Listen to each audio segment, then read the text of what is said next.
We'll now start with our communications. We'll start with our interim city attorney. Hold on.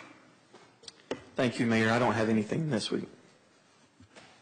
Thank you. City attorney, or city manager, excuse me. Thank you. Mayor, City Council, I'd like to just let you know that we have replaced the facilities project manager. There are several other hires that are currently in the process of taking place. I can let you know that the Human Resource Director position is being interviewed today and tomorrow. The Economic Development Director will be interviewed on March 15th, and the City Attorney position will be interviewed on March 19th. Along with additional postings, the city's moving forward. It's going to be pretty exciting around here. There is a process that we're going to follow, and I want to make sure the public's aware of that. So giving us kind of advance notice of what's going on, I think is important. If people have questions or council members have questions about that, please let me know what they are. I'll try to respond as quick as I can. Thank you. Thank you. We'll go over to staff and start with Scott Langford. Mayor, Council, I don't have anything this evening. Thank you. Thank you. Brian? Just one item, just a reminder, our Easter egg hunt, March 31st at the soccer complex. We have received the 25,000 eggs we ordered, so there'll be plenty of eggs for the kids and council if you guys want to come. Thanks. Thank you. David? Yeah, I'd just like to let you know, Mayor, that Bill Piper has come back from his back surgery. He's working about 5 hours at least a day, and, you know, I'm sure I wish he was here tonight. I did see him today, and at least he's up and walking around, so good. Wendell? Thank you, Mayor, Council. I just wanted to let you know that we've been having some open houses for the 70th South project, and we're still waiting on an exact date because UDOT has to issue the permit, but there may be some work out there later this week or beginning of next week. There'll be an update that I don't know whether you've received yet or not, but the next day we'll get that out to you and the residents. So we just want to let you know that that's going to start up again. Thank you. Chief? Thank you, Mayor. I would like to just publicly thank West Jordan Police Chief Doug Diamond and his department members for their involvement and assistance that we received from them during a recent arson investigation that occurred on March 4th. Not sure if you're aware of this, but a suspect's name was brought up during the fire investigation that led us to an individual's nearby home. After several attempts to contact the suspect, West Jordan SWAT members conducted surveillance on the suspect's residence for over 4 hours, which ultimately led to a SWAT standoff and finally the apprehension of the suspect. During a search of the residence, officers found numerous firearms, 4 explosive devices, and several $1,000s in cash. The suspect confessed to the fire and additional others throughout the city and has been charged with several offenses. I just want to emphasize the number of resources our police department brought in to assist with this incident due to part of the positive working relationships we have between West Jordan Police and Fire. This is not always the case in other municipalities. I think our two departments work well together, and I personally appreciate our brothers and sisters in blue. Thank you very much. Chief Diamond.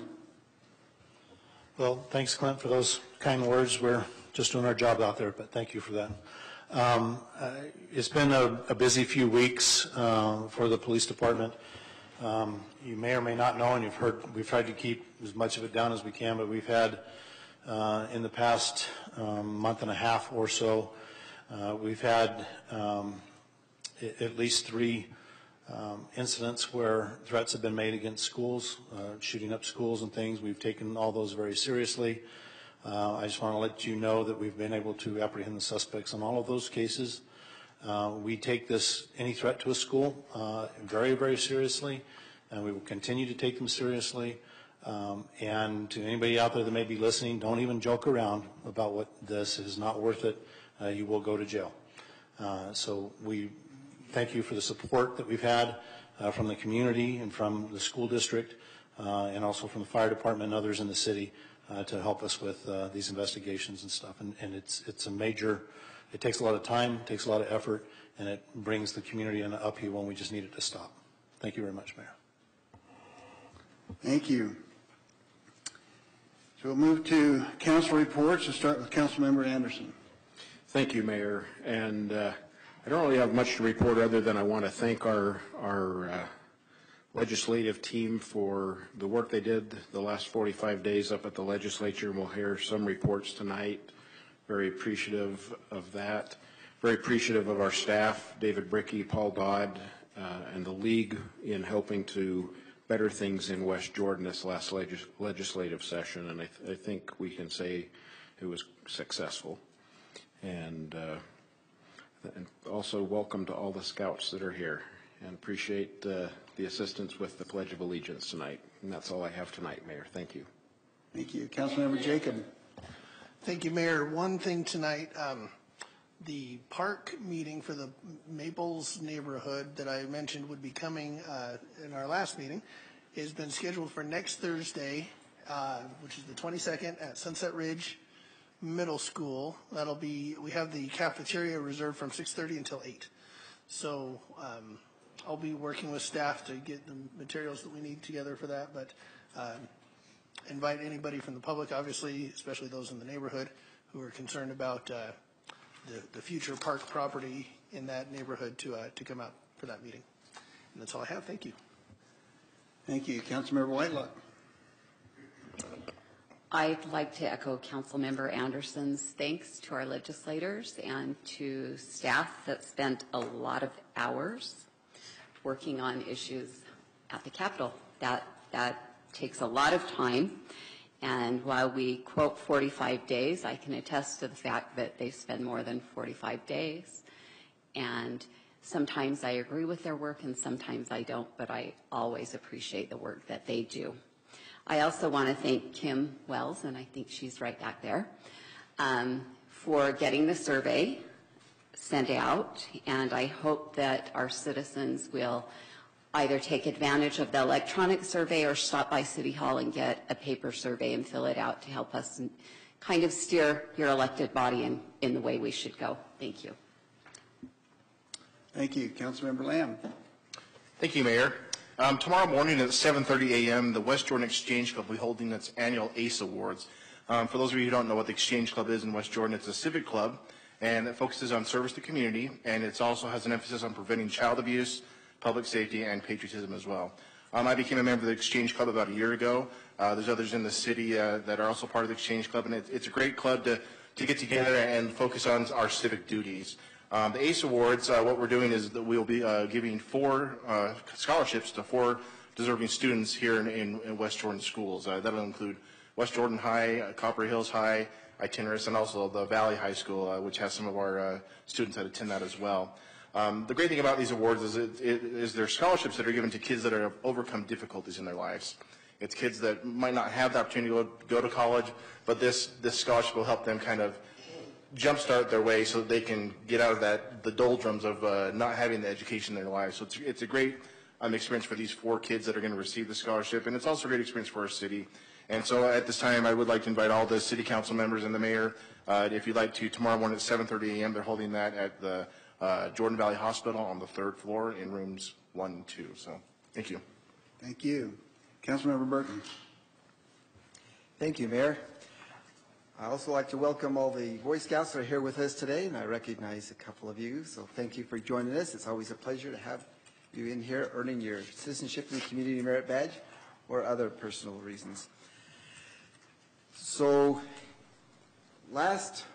almost 2 weeks ago, I held a little town hall meeting about the construction happening at 90th South in Bangerter, and we received some good information. I've been in contact with the contractor doing the work there and with UDOT, the construction firm. The work is going according to schedule. There's going to be some major changes come up really soon when they start doing some paving. The noises won't go away, but they will change. So if you live near there, it'll be a different tune, same song. But it's going well.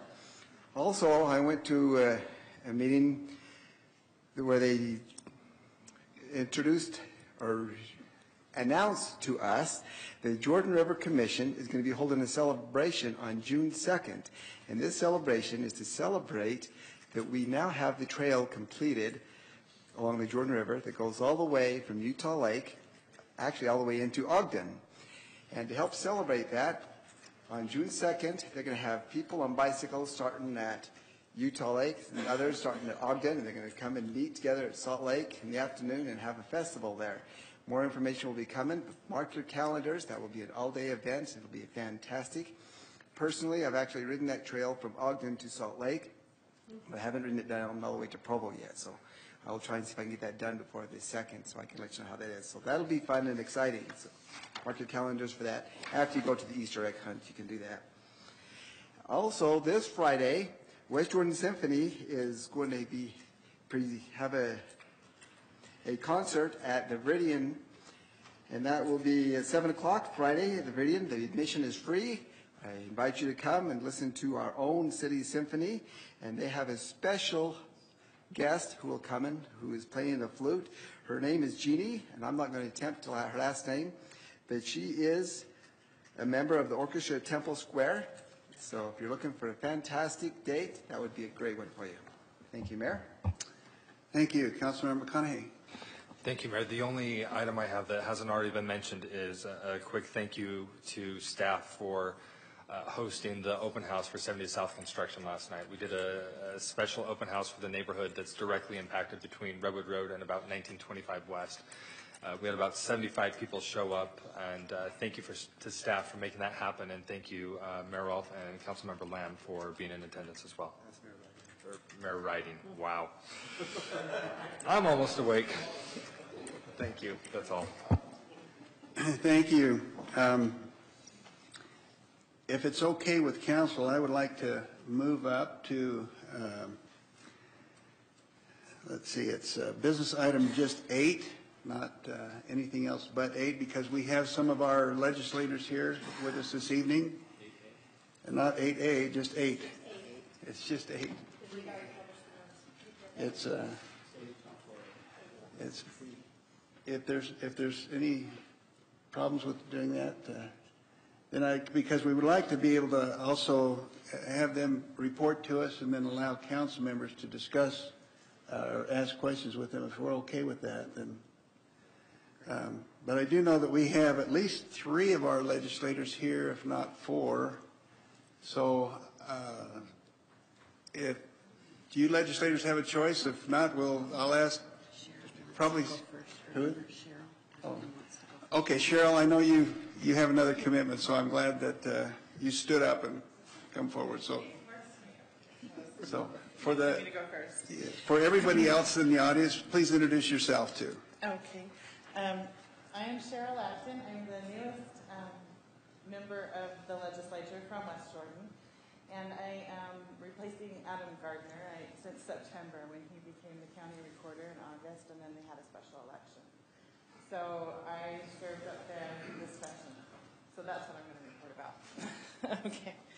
So for District 43, which is a chunk of West Jordan and a few streets from Taylorsville. So it's great to reflect on the 2018 legislative session now that the dust has settled a little bit. And it was a great experience. I loved the pace of it. Everyone warned me it was going to be so traumatic, and it is an adrenaline rush. You are running. Preparing for it was great. There's a lot to learn and a lot to prepare for. And it would have been much more difficult if I had had a lot of bills to push through. The people who had a lot of bills were running like this all the time. I had 3 bills that I was trying to get through, and so it was not quite that bad. The last week was the most difficult because our hours went later and later and later. And so there was a lot of floor time, just one bill after another, and that last day is just carpal tunnel from pushing the button so many times. But halfway through, I realized that the word to describe the service in the legislature is satisfying, because you are doing good things. You're trying to do good things for the people of the state. And I was very honored to serve in the legislature in the greatest state and the greatest nation in the world. So when I thought of it that way, I was just, wow, this is so exciting. But my overall impression is too many carrots, too many sticks. It kind of came to me one morning. There's so many incentives and disincentives to get people to do something or not to do something that was kind of driving me crazy with some of the legislation. Also, I thought of how we talk about helicopter parenting and how the adverse effects of that. Well, I think there's also a phenomenon called helicopter governing, and that kind of can drive me crazy too. So those were things that kind of stood out for me. But for the most part, I think our session did some really great things. And yet, there were some people who were dissatisfied with some things. So we had, of course, the appropriations windfall this year. So much money, which I guess the last time we had this much money to work with was 2008, just before the Great Recession. So they were very leery about how this money should be spent, very wise to be leery about that. They first decided, or I guess I should say we first decided, to repay the rainy day fund, which had been almost depleted since 2009 when the recession hit. Also, we decided to allocate the money for the firefighter retirement fund, which had some kind of budgetary issues, $15 million there, but that is now stabilized. I guess that was a big issue. And then also, by statute, we have to contribute to the tourism marketing fund, which is $3 million, but it does pay back in, greatly multiplied. So my own bill that got all the way through and didn't just die in the Senate or have a huge fiscal note or anything was a great experience. HB 61 is not monumental legislation or anything. It was just a little anti-bureaucracy bill that it kind of makes it possible for the public to have access to public records at home in the convenience of their own homes online, and through the use of a credit card, which heretofore you had to go in and establish an account with $150 on account, whether you just needed one item or 20. So this is much easier. So that was my own, but it was just fun to see it all the way through the committees and then the House and then the committee and then the Senate. And now I'll get to go see the governor sign it. But now, as far as legislation that I found really interesting, I started to write down everything that affected West Jordan. Of course, everything affects West Jordan because these are state laws. But one of the ones that I loved was a bill that prohibits law enforcement quotas. I hope this is in favor with our own law enforcement. The law enforcement officers were largely in favor of it. What it does, they can't have quotas for arrests or citations, but they can still collect data on officers. For example, how many contacts they have with the public and so forth. But the police forces will still be able to do that, and they'll find other measures for evaluating their staff. The opioid legislation, there seem to be a lot of those bills this year. 24 deaths per month in Utah from opioid use, and 80% of heroin addicts, I was startled by this, became addicted while taking prescription medication. So I always pictured it, they go into a back alley and that's how they became, but no, they just started with knee surgery or something like that. So one of the bills requires a warning label on the bottle, just like the warning label that currently reads, could upset your stomach. This warns people this can be addictive and you need to be careful. The other bill asks the Attorney General's office to join a nationwide lawsuit against opioid manufacturers for failing to adequately warn the public about the hazards of addiction or hazards of using opioids recklessly or carelessly. Also, a pamphlet, the pharmacist will also issue a pamphlet explaining dangers from opioid use instead of, we just assume everyone knows, but I learned a lot about opioids. I didn't know that you can actually become addicted much more quickly than we thought. Other legislation we passed was mental health and suicide prevention. Suicide, of course, is epidemic in Utah. It's very tragic every time it happens. We passed Hannah's Law early in the session, And that is the law that will make it so that in Utah we will have a 24/7, 365 hotline for people in mental health crisis who are feeling suicidal. And the reason it's called Hannah's Law is she was a teenager who, after she had committed suicide, they found that the last call on her phone was to a hotline and no one was there. And so Representative Elison actually knew her family and sponsored that legislation. We also have a bill for telehealth, for mental health, because there is a huge shortage in Utah of psychologists, and especially in rural areas. So the HB 139, and actually they found, this is from our own Representative Ken Ivory, that it's actually proven more effective than face-to-face mental consultation for youth in some cases. So telemental health actually has a great future, I think. And also peer counseling for first responders who would otherwise have to keep everything inside until the court cases were all settled. And that could be years in some cases. And of course we know that first responders often witness atrocities, on a weekly basis, and if they have no one that they can speak with, only peers sometimes can understand those experiences. So I thought that was a good bill. We also have a domestic violence cell phone privacy bill where the court can order the transfer of a cell phone number to the victim if a protective order exists against the perpetrator, who also is has the phone in his name or her name.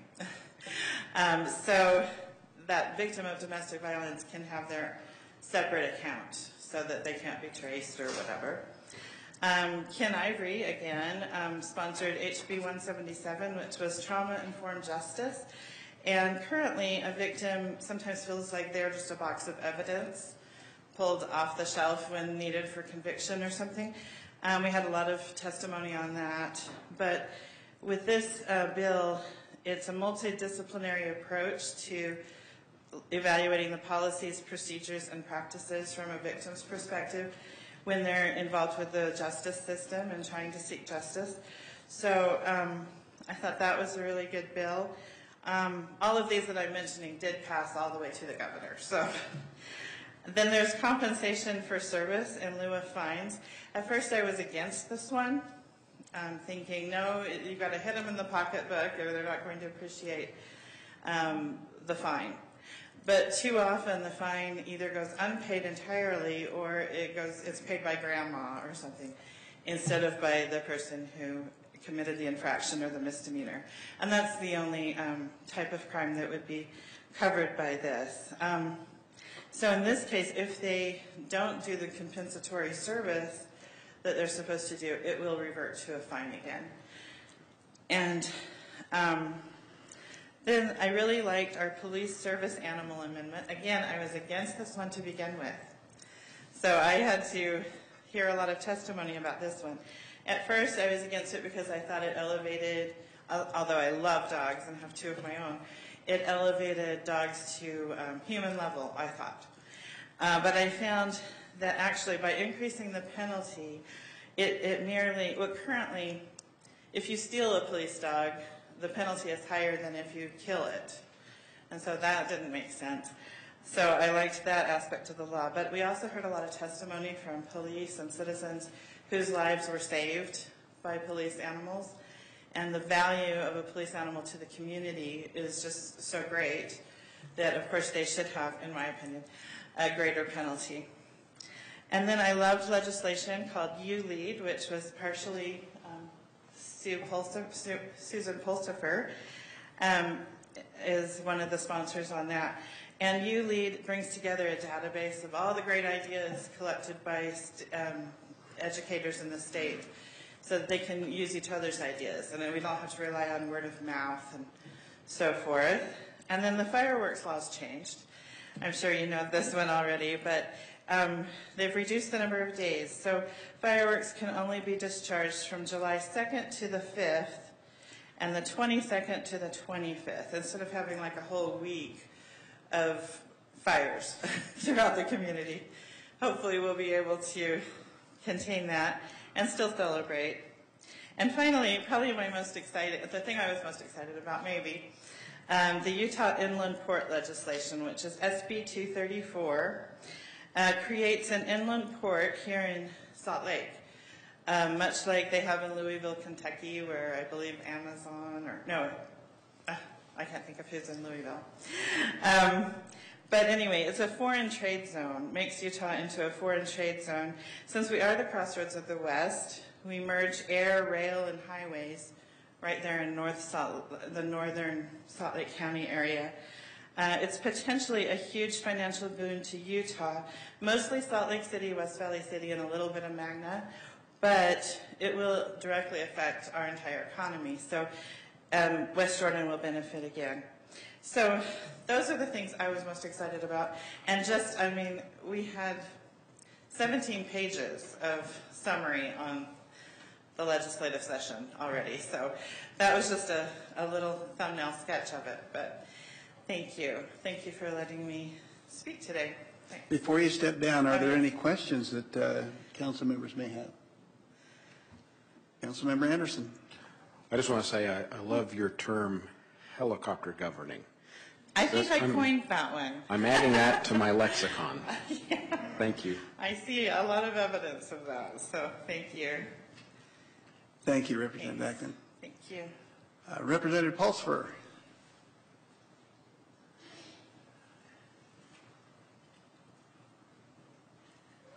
All right, isn't she great?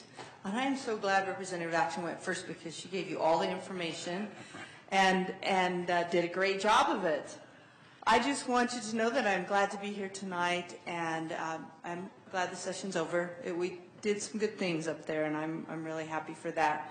And again, she gave you a lot of information, and so I won't go over too much more than that. I was happy because I had 3 bills, and they all passed the House. Oh, okay. Oh, thank you. I'm so glad you have. I'm Susan Pulsifer, and I'm District 50, which does include a little bit of West Jordan.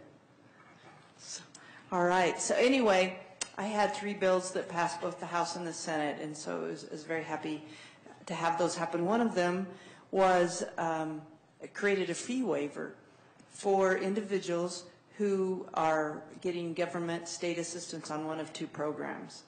And so when they go to get an occupational professional license and they can qualify, then we'll waive their fee, because for some individuals who make, it's very, very little. I think with a family of 4, they couldn't make any more than like $25,000 or $24,000 a year gross income for the entire family. And so it's in the real low income people. Sometimes maybe $100 for a fee for a license is more than they can do. And so this created opportunity for them to have a fee waiver, and what this does is gets them a job.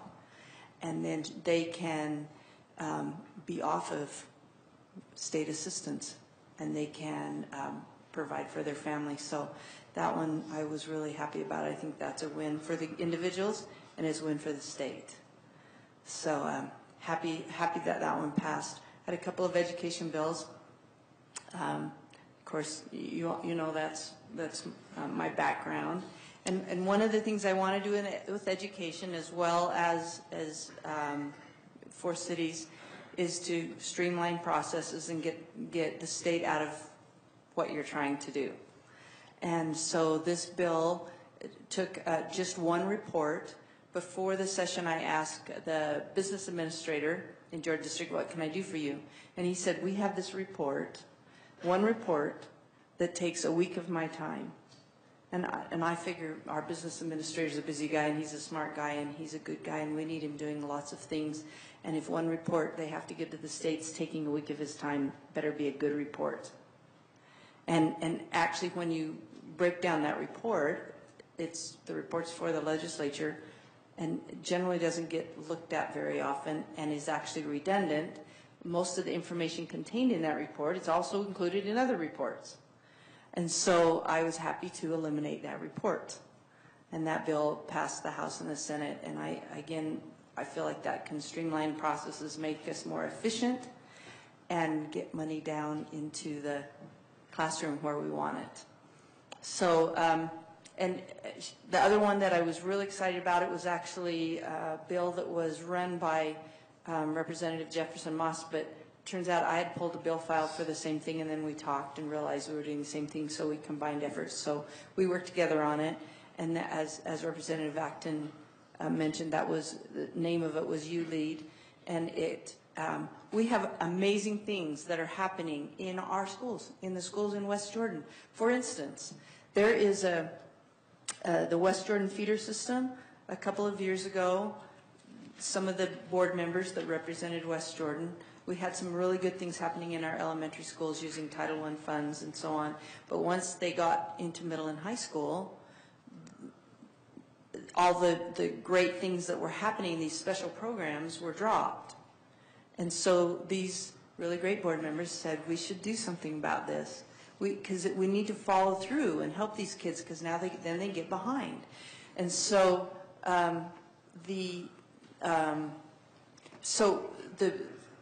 administrators in the middle school and high school came up with a way to continue those amazing efforts.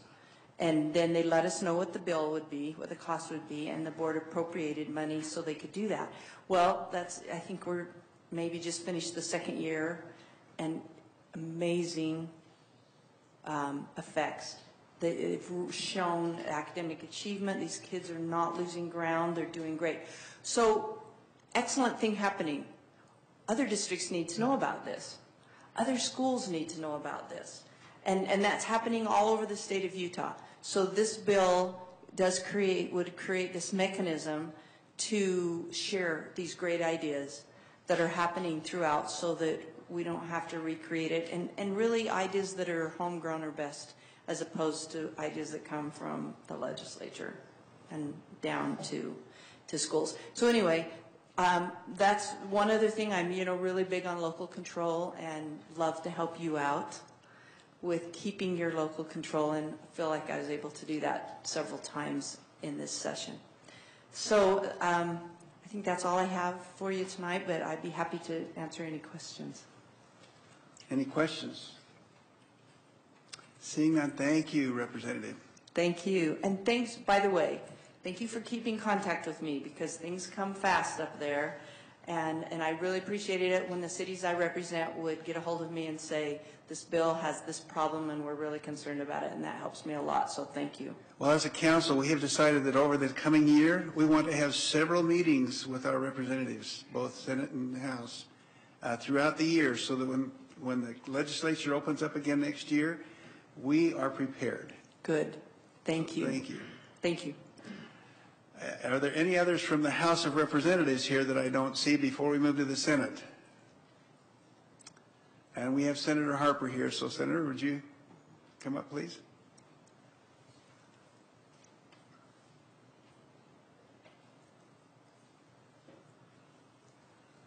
Well, they gave you all the answers. Do you have any questions?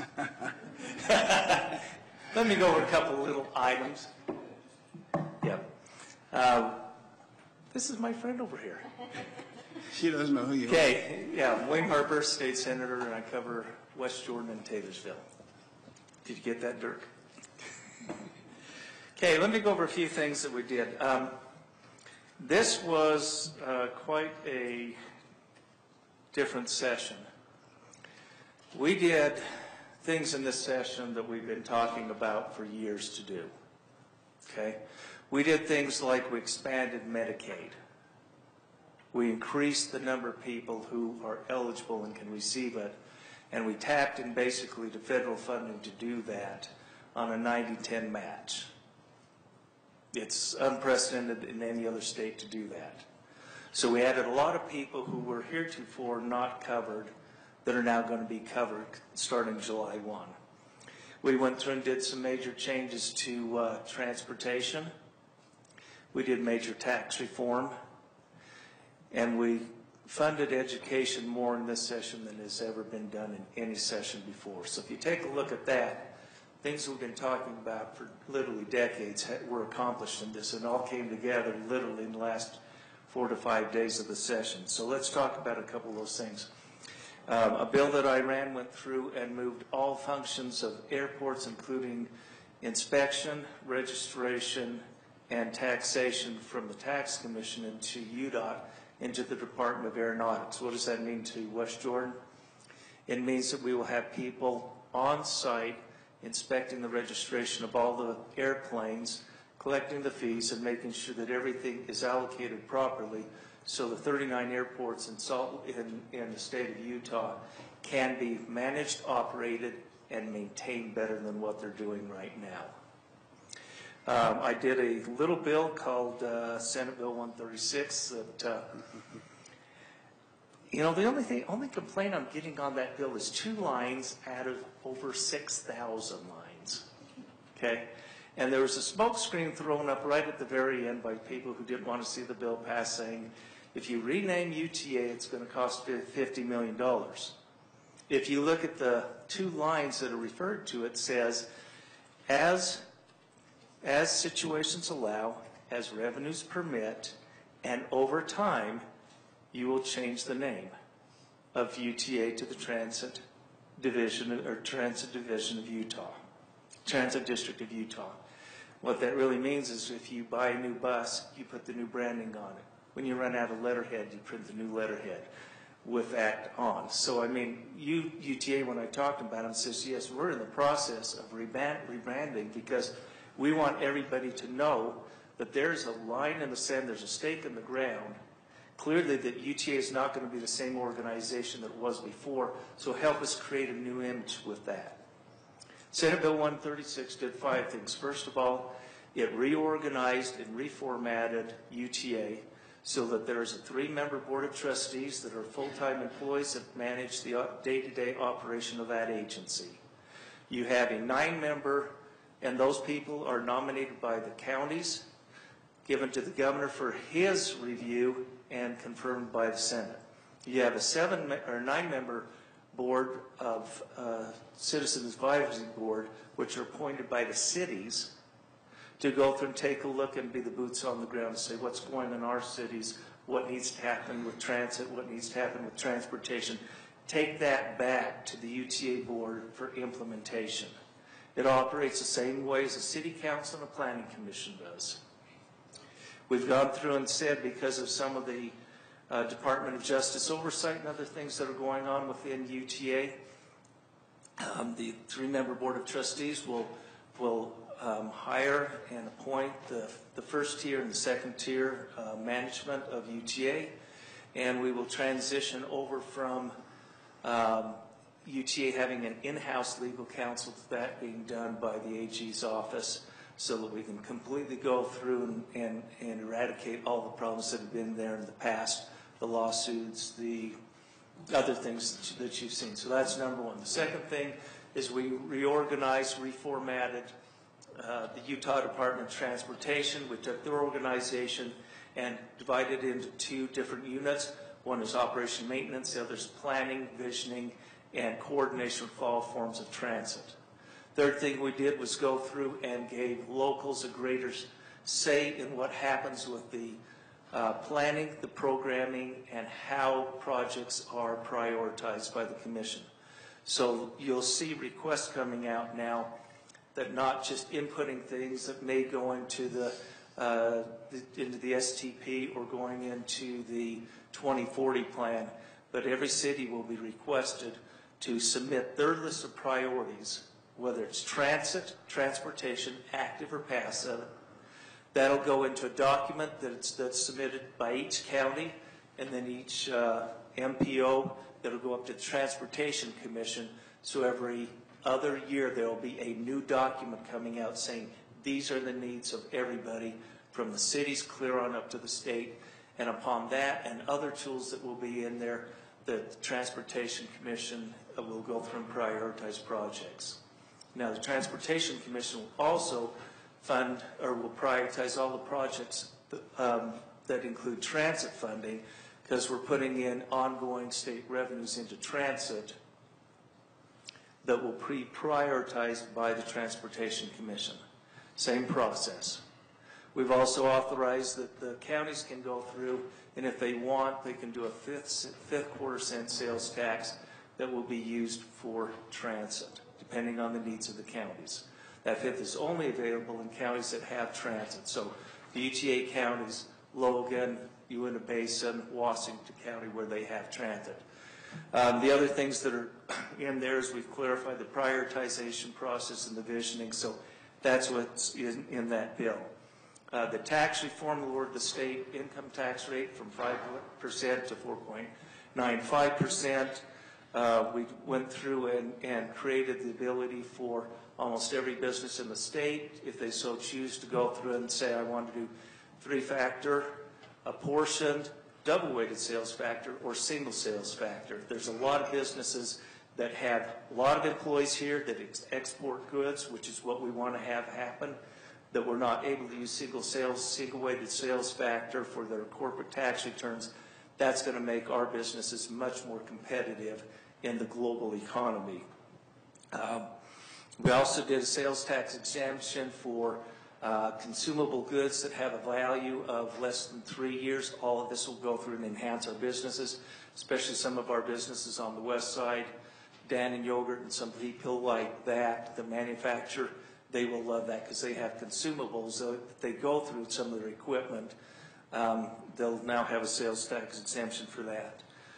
We did something. We talked about education. We increased funding to education slightly under 8%. That is a lot of money. We increased the rainy day fund and added to it by $119 million because, as Representative Acton said, for those of us who were here in 2007, 2008 that said, wow, we got $500 million of new money. Now we've got $1 billion next year, and before we even got into that, we had this little thing called the Great Recession, and we were scrambling to hold education harmless, and we cut one state agency in 2011-12 64% in order to balance the budget and not do a tax increase. One of the things that you will like that I committed to within the Senate Bill 136 is there is now a Transportation Advisory Committee.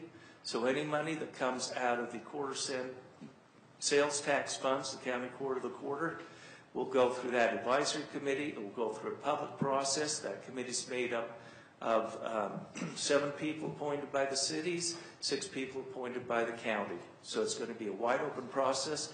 UDOT and the county every year are supposed to issue a report of how much is in that fund, how much is obligated for debt service, how much new revenue is projected. So it's going to be a transparent, wide open process. Last thing I want to talk about is we've had pilot programs dealing with connected vehicles and platooning. I ran a bill that says that it's no longer a pilot program. It can be used in the state of Utah. You can have horizontal, lateral, and other type of connectivity. So you've got sensing, you can do all that type of stuff. Because of a couple bills that will run the session, we've had 2 companies that have said that they are now going to bring investments into Utah because of the connected vehicles, and the other one, the changes that we're doing to enhance our transportation system, allowing for alternate fuel vehicles, electric fuel vehicles. One's out of Canada, the other one's out of Germany. So we're going to need to see some new investment. I've rambled on enough. What questions might you have? Councilmember Whitelock. Thank you, Senator, for the opportunity to hear from you. It's always good. Don't look at me that way. It's not a bad question. She's my friend, and I'm waiting to see what... You just can't wait to see what's coming out of my mouth, huh? My question is for constituents, and I'm hoping, you are the transportation guy, and you have a little more clout than I do with UDOT.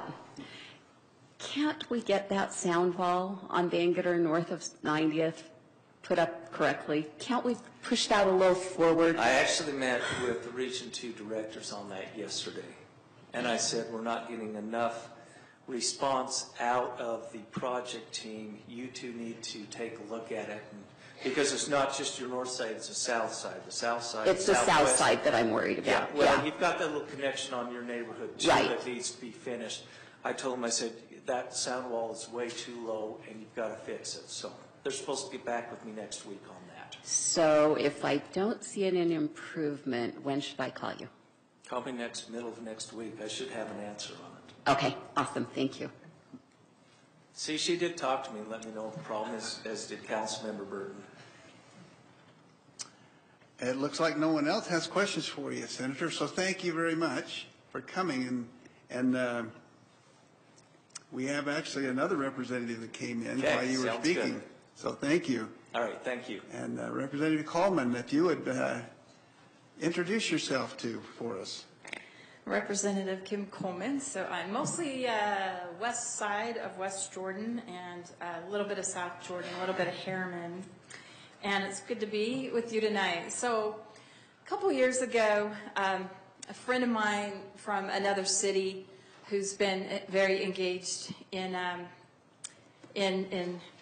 city policy and politics, and when West Jordan was kind of struggling over the last couple of years, she said, one of the problems I think that West Jordan has is a self-esteem problem. They just need to remember they're the third largest city in the state and act like it. And that's what I saw on the Hill this year. So I think that we've seen some new leadership from this city and in good partnership with the lawmakers on the Hill. And I think we are absolutely the third largest city in the state now, and we're acting like it. So just wanted to kind of start there, that I appreciate the relationship that we've had on some policies. So the policies that I think most directly affect the city that I worked on was, let's talk about HB 111. This was a bill that deals with the fact that up to 2 years ago, a year and a half ago, we had, cities had a couple of different tax incentive tools at their disposal to be able to work with attracting businesses or revitalizing areas of their towns. And then for various reasons, these tools were all consolidated into a one-size-fits-all, and what we found almost immediately was one-size-fits-all does not always work very well. So one of the problems with the new consolidated tool was there was an extra 10% set aside to address affordable housing. Cities had a choice of either retaining those funds or putting those funds into an affordable housing account. But as you know, and some of you are new, a little bit new to this business, but frequently when you're out there working with businesses and trying to attract them, you're frequently just working at the margins and pushing the envelope as far as you can to make the most enticing deal, especially if you are competing with other cities or even other states. And sometimes we just may not be as competitive as we need to be. So when we take into account that you're already in the margins, but there's this 10% hit on top of that, there were some discussions about a year ago that looked at, who eats that 10%? Because the business, that might scare that business away, and that might be the deal killer for the business. So do we go to our school district and say, hey, between the city and the school district, we'll eat this? And neither of those scenarios are very good. So I filed a bill that looked at, let's reintroduce another one of these tools. And a tool that allows you the most flexibility to come in and negotiate these kinds of tax incentives. In a world that I don't even always love the idea of tax incentives, but if that's the game, then let's make it work, make it fair. So we had sort of mixed reception on that bill. Salt Lake County wasn't thrilled with it, but most of the support was there. So this bill got through a House committee. But before we got to the whole vote of the House, I went to the county and I invited the county back to the table and said, what can make this work for you? So in the last days of the session, I was able to work with Mayor McAdams and come up with something that we both really we could support and we really liked. In the last days of the session, though, when you still have bills that are somewhere in the pipeline and then your whip says, pick your favorite child, one of your favorite children. That was one that was sitting on the board and died that night. But I feel very optimistic that we did come to an agreement that I believe works for the scenarios for our cities, works for the county, and that'll be the policy position moving forward. We'll run that next year, but we'll also be acting very differently, I think, in these negotiated arrangements and trying to attract business. So I know some of you had questions about how that bill was doing. I'm pleased to say that we got our opponents to it really on the side through a little bit of compromise. We also had a bill that looked at what happens when, now we have the state that imposes most of our tax policies and tells you what you can do with your tax policies. And we've created situations that may not be favorable among our political subdivisions. And so we've had a scenario where some cities are going into other cities and purchasing land for the benefit of their citizens. That can impact our city. Now, so we have a couple examples of that. And one, frankly, when I filed the bill, was dealing with some new land acquisition, but also looking at this and realizing, wait, you know what, Salt Lake City owns like hundreds of acres, and they run an airport, which has an actual impact, tangible and intangible, to our economic development, to our quality of life, things like that. And we have limitations on what we can do with surrounding land use. So in my mind, if one political subdivision is impacting another political subdivision, we need to make and I called it the parasite city and the host city, because that works, and that's what it is. So the parasite city really should mitigate their impact on the host city. Where this bill got interesting was I initially, when I drafted the bill, said, I don't want to mess with water. Water's too complicated. Water gets all kinds of people rallied up. So let's just leave water out of this. Until I found out that one of the uses of one of the parasite cities was for some water infrastructure and some water storage. So I went back to the drafting attorney and said, okay, does my bill cover our problem in my district? And the drafting attorney said, well, just to be sure, I'll do a clause on water. That got some people really nervous, and for some reason thought that I was incorporating another legislator's bill into my bill, which was not the case at all. It just very narrowly dealt with when one city buys land in another city. That has, though, generated lots of fantastic conversations. It will be the subject of an interim study. This will be ongoing policy discussions about. We've created tax policy that incentivizes the city to do that. And that's why I feel the legislature has a role to come in and say, because we made this happen, we created this scenario, we should fix it, and we should allow. And if you were familiar with that bill, it allowed you as a city to assess a property tax on a parasite city as the host. So those two bills, even though they didn't pass, have really generated some exciting conversations that I think are going to shift some paradigm in how we approach that economic development and the city-on-city relationships. I had another bill that dealt with water holdings, and I don't think that affects us so much. We draw our water from the Jordan Water Conservancy, but there are cities that have built infrastructure, homes, businesses on water that is revocable with a 30-day or less notice. That is extremely troublesome. The Division of Drinking Water director came to me and said, when she saw original drafts of the bill, said, you got to throw me in this. And she gave me an example of one city that has engaged this water distribution with another city that is temporary and revocable. And she said, constitutionally, the distributing city has to meet the needs of their city first. So if we ever really have a significant shortage, they can pull the water completely away from a city. And that becomes a major health and safety crisis. So this bill continues to look at that problem and addressing that. We will go through even our West Jordan's water supply and ensure that our water is permanent and not is not part of a temporary distribution.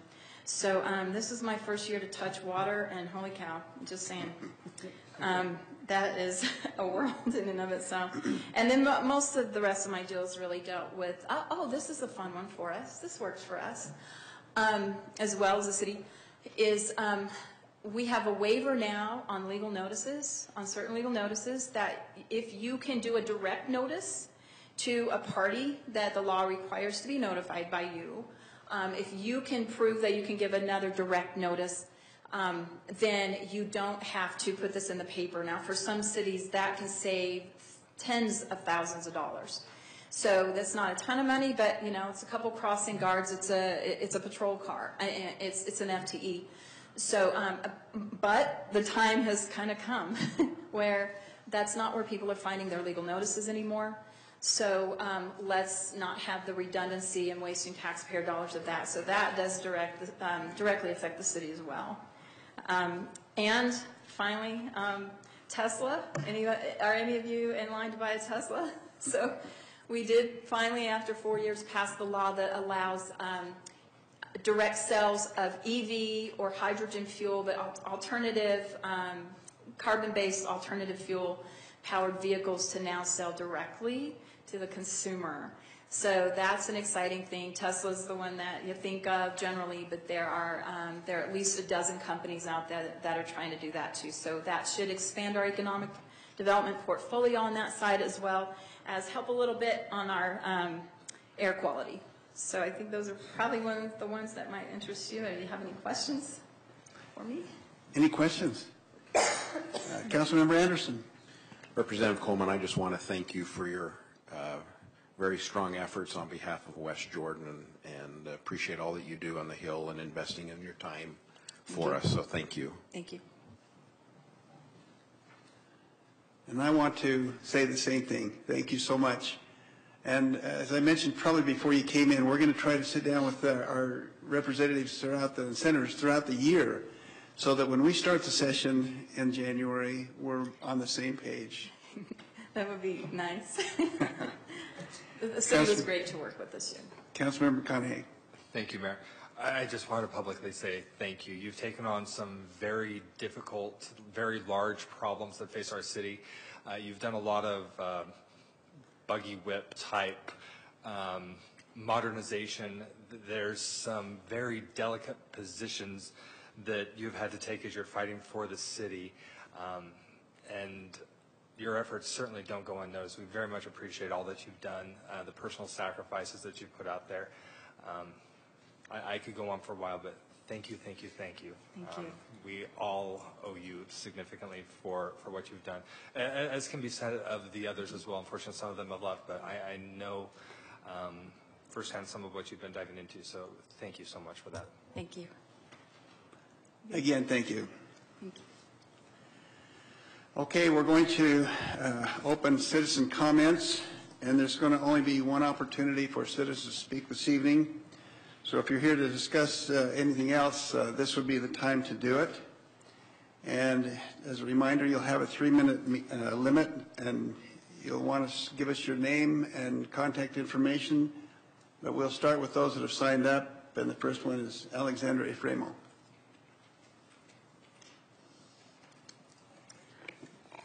Council, let's take a little bit of time and close our eyes and count our blessings, please.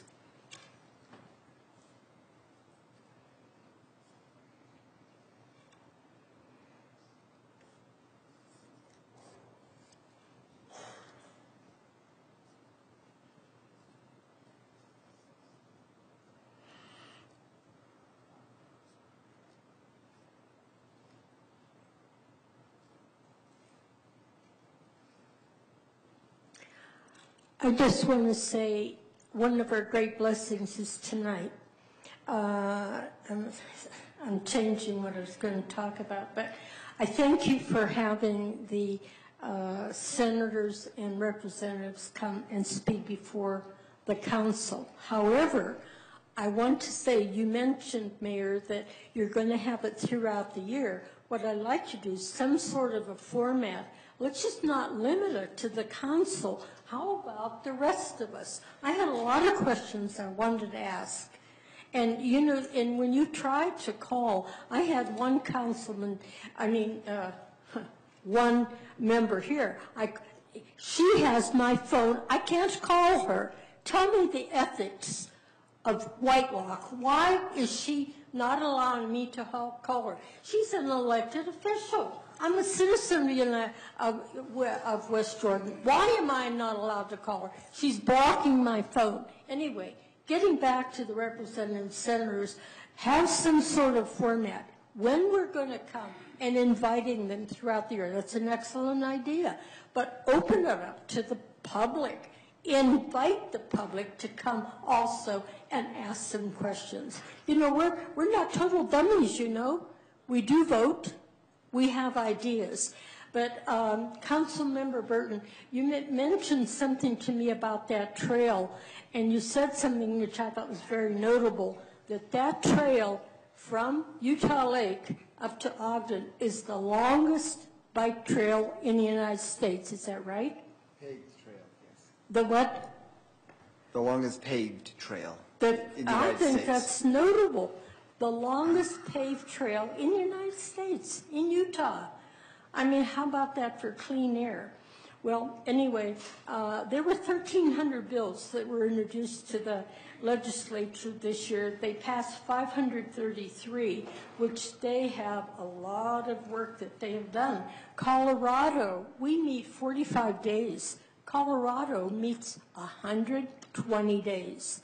What I'd like us to do for Utah to expand our 45 days, because, I mean, they block everything on the last day. We need to encourage our legislature to expand that, because if Colorado can do it for 120 days, we should be able to do it all. Thank you. From our council rules, policies, and procedures, section C-13, paragraph F, limit disruptive behavior. Persons demonstrating rude, boisterous, or profane behavior will be called to order by the mayor. Let this be your first warning, that was rude behavior in what you were saying tonight. Is there anyone else that would like to speak tonight to council? You'll have 3 minutes to do so if you wish. Please come to the microphone.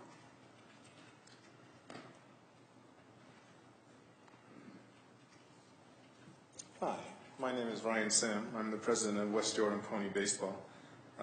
As far as contact information, are you looking for phone number or email? Phone number would be fine. 801-915-5064.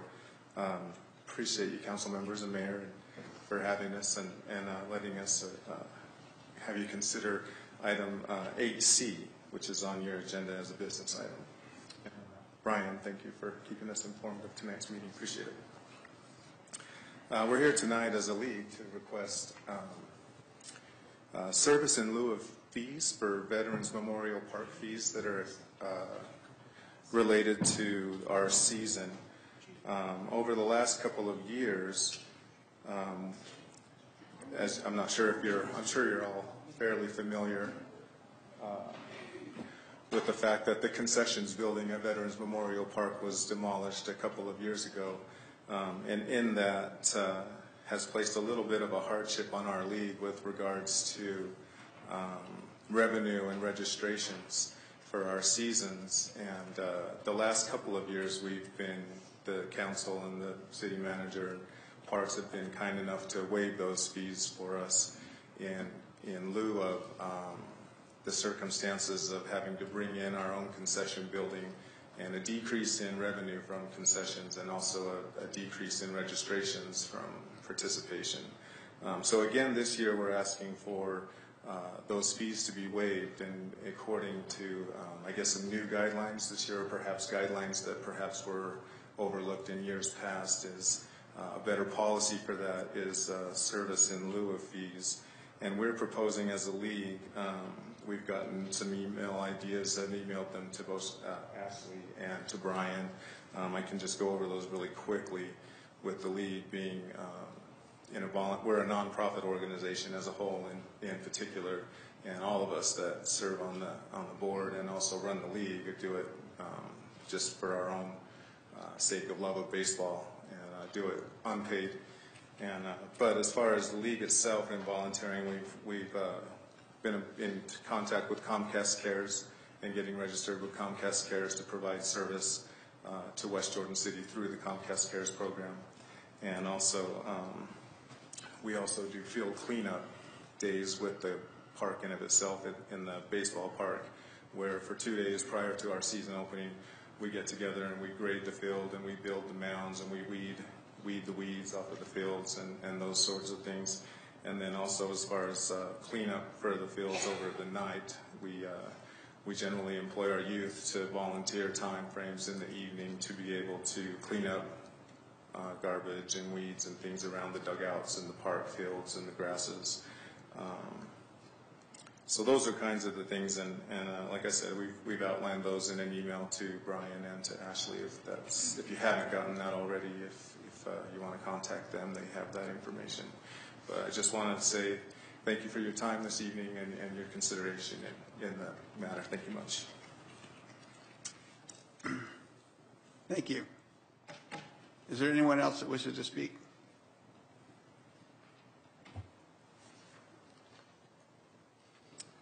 Seeing none, we'll close Councilmember McConaughey, sorry. Thank you, Mayor. I wanted to get a quick clarification from our city manager.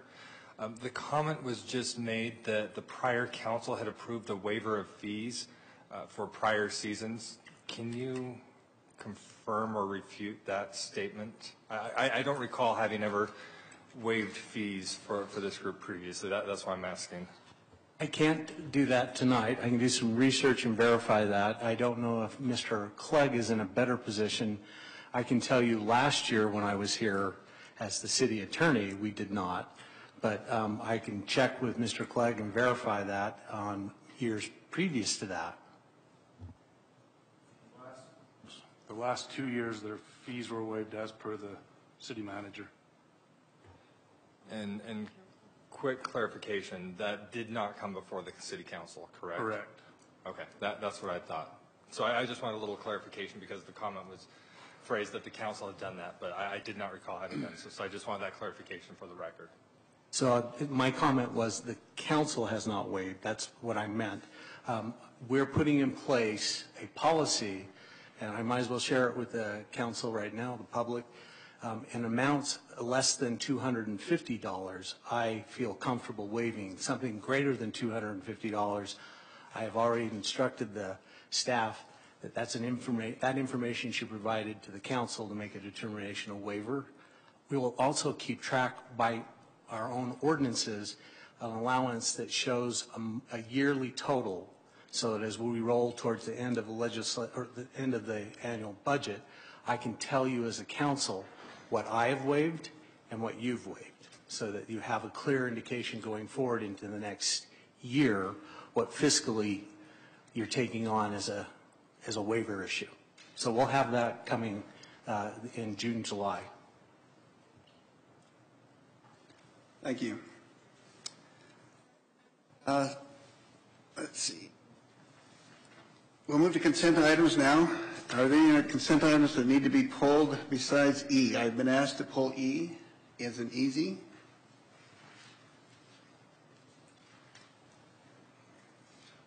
Or if there are no others, then anybody want to make a motion? Councilmember Jacob. Thank you, Mayor. I move to approve items A, B, C, D, and F.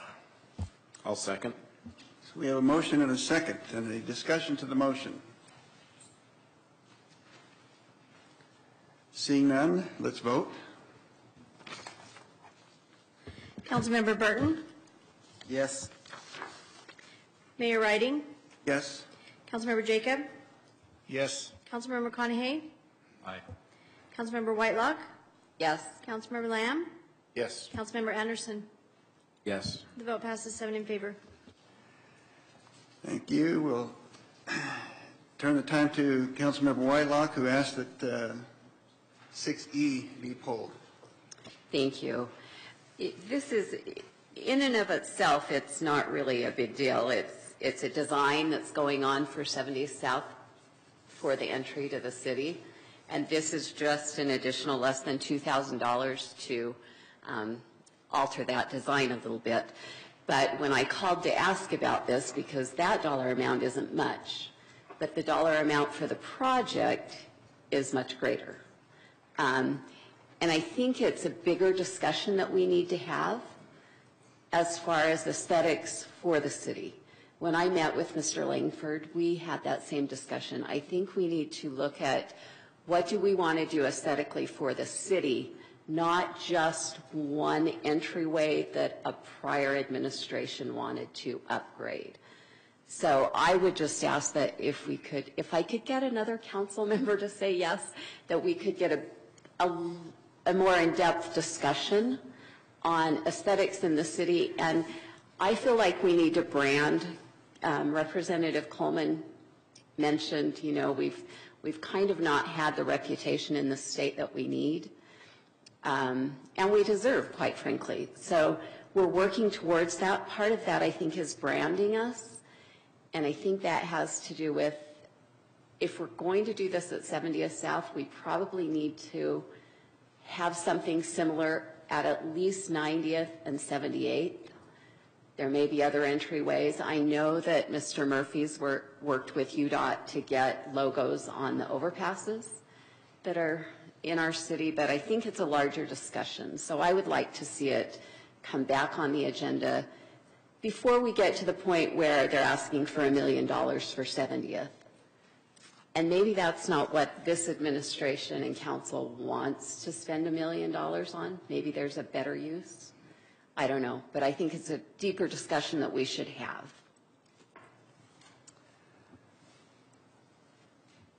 Councilmember Anderson. So just to clarify, what you're asking is to not do the change order and have the council or staff develop a brand or an image for the gateways into the city. Is that what I'm understanding? Whether we do this change order or not, again, it's less than $2,000. If Brian feels it will impede anything, then we probably should just do it. We've already spent almost $19,000, $18,920 for the architectural design at 70th South. But yes, basically this vote I don't care, but before we get the $1 million vote before us, I would like us to have a deeper discussion on branding and what we want to do for the whole city. Brian, would you like to make a comment on that? I would. The $1 million is just a guesstimate. I haven't got an actual engineer's estimate yet. I would recommend, as we're moving through the master plan process right now, that these areas be added into the master plan so it can be funded with capital money down the road, and it's prioritized. Me and Dave talked about that a little bit today. That's what I would recommend. Again, it's up to you folks how you want to move forward with that. But this is just the original design included a rock retaining wall. After meeting with planning and looking at a different concept, it's called the VertiBlock wall. We went with that design. They've had to change design soil structures and do different things with the soils. More intense soil testing, so that's why we have an $1,800 change order to the Councilmember Anderson? I'm sorry, Brian, were you? Yeah, I'm good. Councilmember Anderson? Oh, I thought I was below on the chain. So my question is, right now when we're putting these markers on gateway areas, are they designed to be general throughout the city, a general look, or are they kind of custom designed for each location, such as, the one on 70th and by the Jordan River, there's one on 90th. Mountain View Corridor coming onto Old Bingham Highway, that's a relatively new one. All the parks have their signage that's pretty consistent. So I guess my question is, do we have a standard design that we put these markers at gateways, or is it custom engineered and designed for, and obviously there's going to be some custom work because of soils and, you know, there might be some elevation changes and things like that. As far as the signage on each of these entrances, there's already the signage there. The kind of right now it represents the City Hall look with the pillars, and then we have our logo on there. I know moving forward with the different bridges that are going into the city also, they're going to have our logo on it. We've changed our logo to our current logo on the existing signs out there. Councilmember Whitelock did mention what I might need to check to make sure, but there's nothing happening with the signage. It's landscaping and irrigation, and what that'll do also is stabilize those sides of the hill. The south side has some good growth to mitigate erosion. The north side is a pretty bare hill that doesn't have a lot of control over erosion, and we went in years ago and landscaped it with rock, and all the rock is, you know, just because of the slope, it's at the bottom of the hill now. So my personal preference, again, is up to you guys. I would add these areas into the master plan and prioritize them and do. Okay. That's all I have. Thank you, Mayor. Councilmember McConaughey. Thank you, Mayor. Just a little bit of background. For the 6 years I've been on the council, we've had many conversations about branding as a city, and as was mentioned, right as I came on the council, we started off with changing the logo. We've been having many of these conversations in conjunction with economic development and what can we do to make our city more attractive to developers. One of the concerns that we had was the development at 70th South and Redwood Road, because as we try and show this as a potential location for different people to come in, it's really hard to show well when our main entrance off of I-15, you start coming up on a hill. On the south side, you did mention that there was some good vegetation. I think that has been many of the. Sorry, I need to be less flippant in what I say here. There have been some complaints in prior years, and parks have been fantastic about clearing that out. We had plenty of noxious weeds, what the state defined as noxious weeds on the south side. So we've done a really good job keeping that under control. On the north side, you have these homes that are up on a very steep grade that have runoff that's being directed to the side of that hill that's not being properly mitigated. So you have all this rock that's then coming down. We've had conversations with the council as to what does that look like for stability of the terrain? Is that being undermined? What can we do as a city to help fix that, to prevent any issues there, so that we can add some stability there? As you further come into the city beyond that hillside that looks, it's just not attractive, you have another very dilapidated development on the north side of the street before you come to 70th and Redwood, where you see a shopping center that has a lot of vacancies. So the prior council, we had asked them to prioritize this entrance to the city. I don't disagree. The other entrance is needed, and we need to continue the conversations that we're having about branding as the city continues to grow. But I really don't want to put this on hold just because, I mean, we've, like I said, I've been here for 6 years of conversation, and I don't want to put that on hold because we haven't been able to hit this particular topic in the 6 weeks that this new council has been here. So I really want to move forward on this one. Thank you, Mayor. Councilmember Whitelock. I didn't ask to have it put on hold. I'm just asking that we, in a future meeting, have a deeper discussion. That's all I was asking. So then is there someone who'd like to make a motion to, on 6E? Councilmember Anderson. I'll move to adopt resolution number 18-41, authorizing the mayor to execute amendment number 1 to the professional service agreement with Project Engineering Consultants Limited to provide a second wall design for the 70th South Gateway Landscape and Irrigation Design Project in amount not to exceed $1,850. I would like to add to the resolution that at a, I'm going to say time uncertain, because we've got a lot of projects with form of government. I'll say this calendar year that we have some discussion in-depth discussion as Councilmember Whitelock has suggested. That would be my motion. And Councilmember Lamb. I'll second that motion. Councilmember McConaughey. Well, let me just back up. We have a motion and a second. So now discussion to the motion. Councilmember McConaughey. Thank you, Mayor.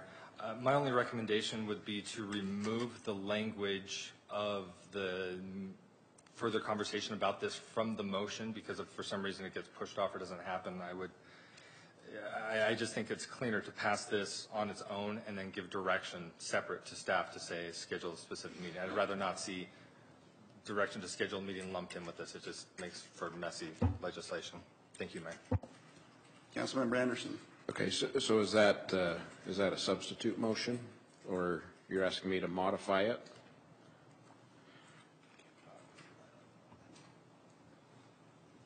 Oh. I'm seeing a nod. It's not a substitute motion. I did not make a substitute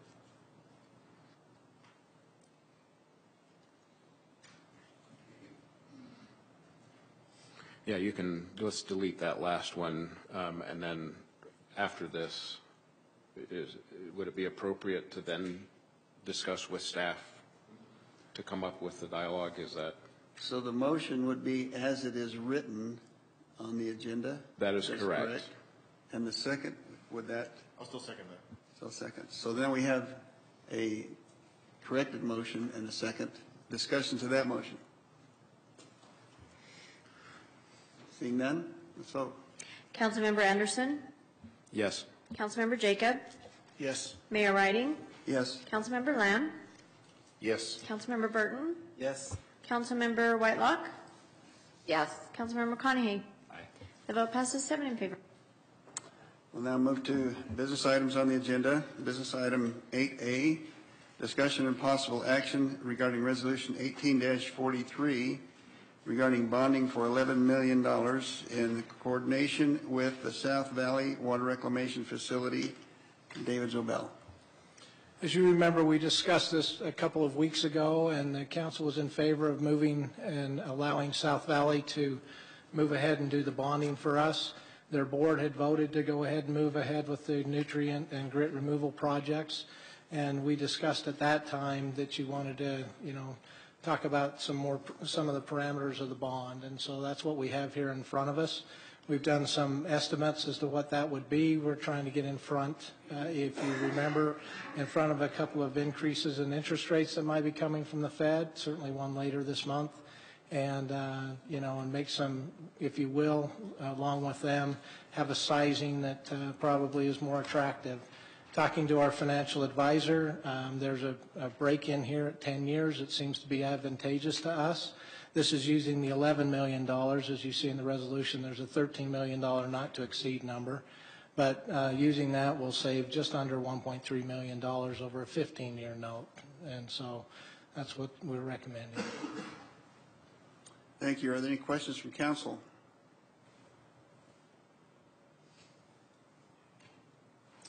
Seeing none, we'll entertain a motion. Councilmember McConaughey. Thank you, Mayor. Move to approve resolution 18-43. Councilmember Whitelock. I'll second it. So we have a motion and a second. Discussion to the motion. Councilmember Burton. Thank you, Mayor. I noticed it gave a couple of different terms, whether it's 10 years or 15 years. Should we include that in our motion? And if so, I like the 10 years much better to save the $1 million. The 10 years is the one I've recommended and is in the motion. Councilmember Lamb. I was going to mention the same thing. The motion doesn't mention which one we're using, so would we need to? It does. It does. Okay. Thank you. I didn't see it.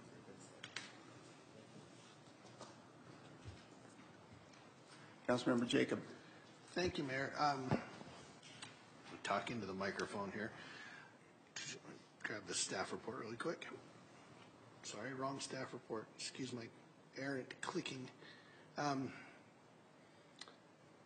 would like to see, or at least propose for a quick question on the discussion, or on the resolution that we're actually voting on. It does mention the 10 years, but then Therefore, be it resolved, under Section 1, it just says the mayor shall be authorized and directed to execute any and all documents between the City of West Jordan and South Valley Water Reclamation Facility after it has been approved as to legal form, which is a typo, by the way, it needs to be fixed, by the city attorney.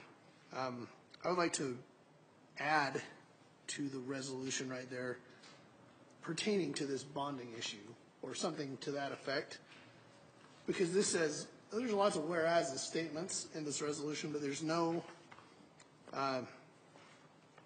limit to what the mayor can now sign. As long as it has to do with the South Valley Water Reclamation Facility, you could sign anything as per this resolution. So I was just wondering, maybe legal can chime in on this if we need to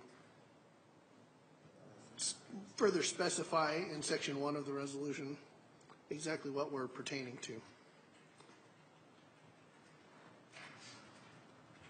I think we can definitely make that motion here and then have that added to the resolution.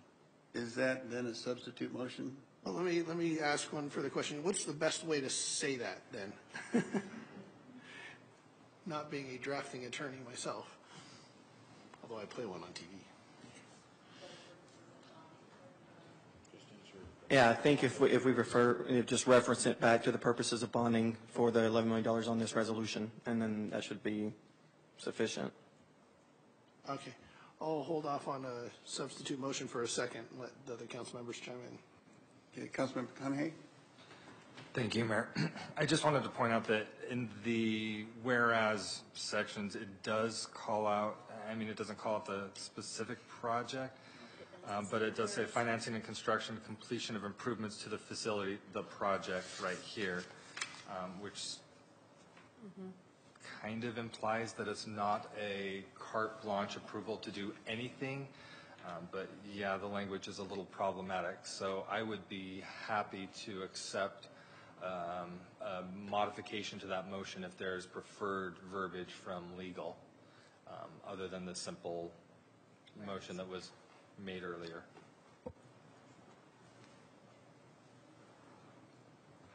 Or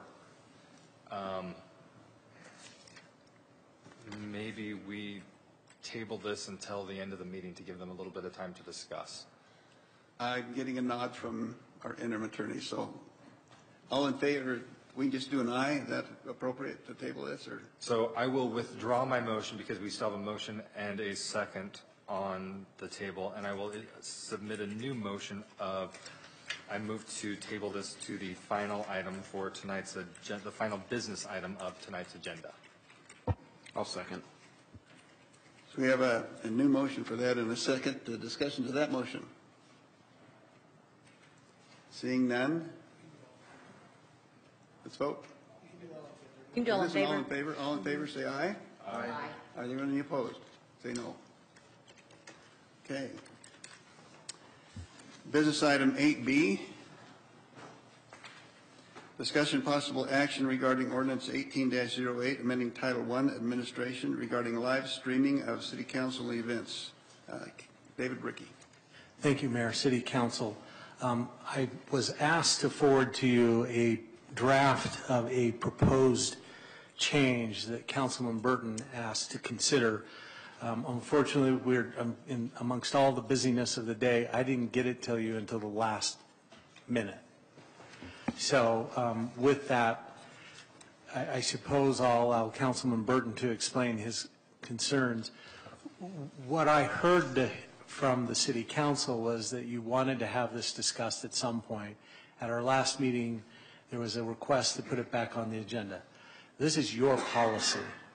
I almost want to just say I simply review the content, and then when you decide what it is you want to do with your meeting, we'll make it happen. If you want to delay 5 or 6 seconds, 7 seconds, we'll work on getting that done. If you want it just audio initially and then the recorded version released the next day, we'll make that happen. I'm trying to convey that whatever the council decides, we'll work on implementing it when you tell us to do so. Councilmember Burton. Thank you, Mayor. So you did get that in your email. I saw it show up. So David Bricky did send that over to us. However, I did make a physical copy and place it with each of you so you can look at that. And you can see the changes I made. Those at the top are very minor. The biggest change is in the very last paragraph. There's 2 changes in there. But the main one is if we are to take excerpts of that audio or video, then before those excerpts can be taken and distributed, we as a council, in addition to the city manager, have to approve it. The document says the city manager would approve that. I want the council to approve that. They're going to take pieces apart and use it for whatever purpose. So I want us to have the say on that in addition to the city manager. So that's probably the biggest part. If we wanted to put a delay on there, a 5-year delay would be okay with me. As you may know, I'm not a big fan of doing the live streaming, but in... Did you say a 5-year delay? I did say a 5-year delay. Okay.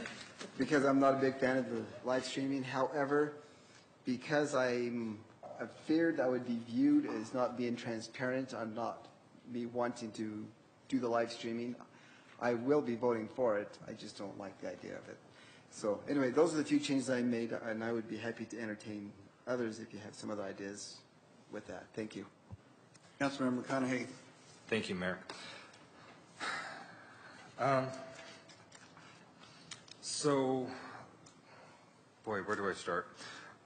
The general principle that I want to share is I think this is something that should be done primarily through policy, not necessarily by ordinance.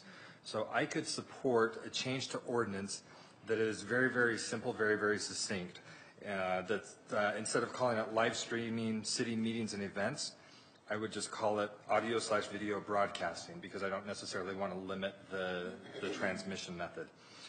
Instead of all of the different sections that we have out right now, I would have just one section that says city meetings and or other functions may be broadcast per city policy. That would be the entirety of the change that I would make to code. The reason for that is because if we start looking at some of these different elements, it puts a lot of constraints around us and also puts us in a potential position to be in violation of our own city code. When what we're trying to do is we're trying to be open, but codifying it adds a rigidity that I don't think is necessary. Just kind of running through some of these points, like number A, and I'm going to read this with the suggestions that Councilmember Burton made. When equipment is available and functioning to do so, the open portions of the regular city council meetings shall be live streamed and recorded. Well, we don't define what available means. Maybe the equipment's available, but internet is down. Well, does that mean we need to scramble to try and broadcast out by cell? If for some reason or another we're in a room that's just not conducive to it, are we going to find ourselves at odds with our own ordinance? I would rather have this a policy than code. B and C I was okay with. D, city manager may authorize open portion of meetings or other city events. And then here it specifies groundbreakings, parades, rodeos.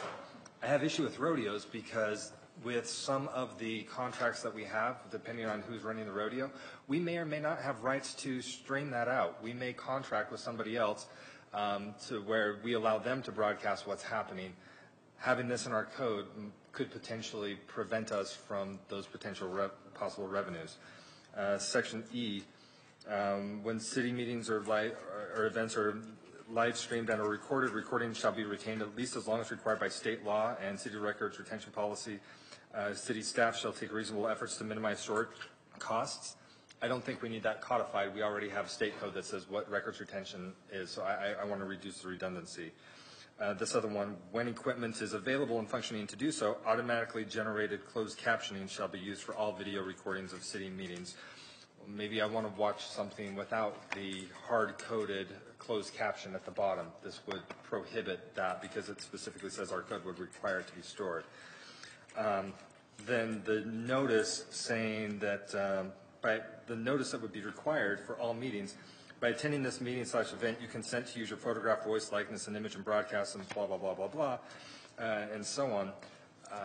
I wonder if I would remove that entire section altogether because that could be seen as prohibiting people from attending the council meeting unless they consent to give up their right to have their image or likeness used.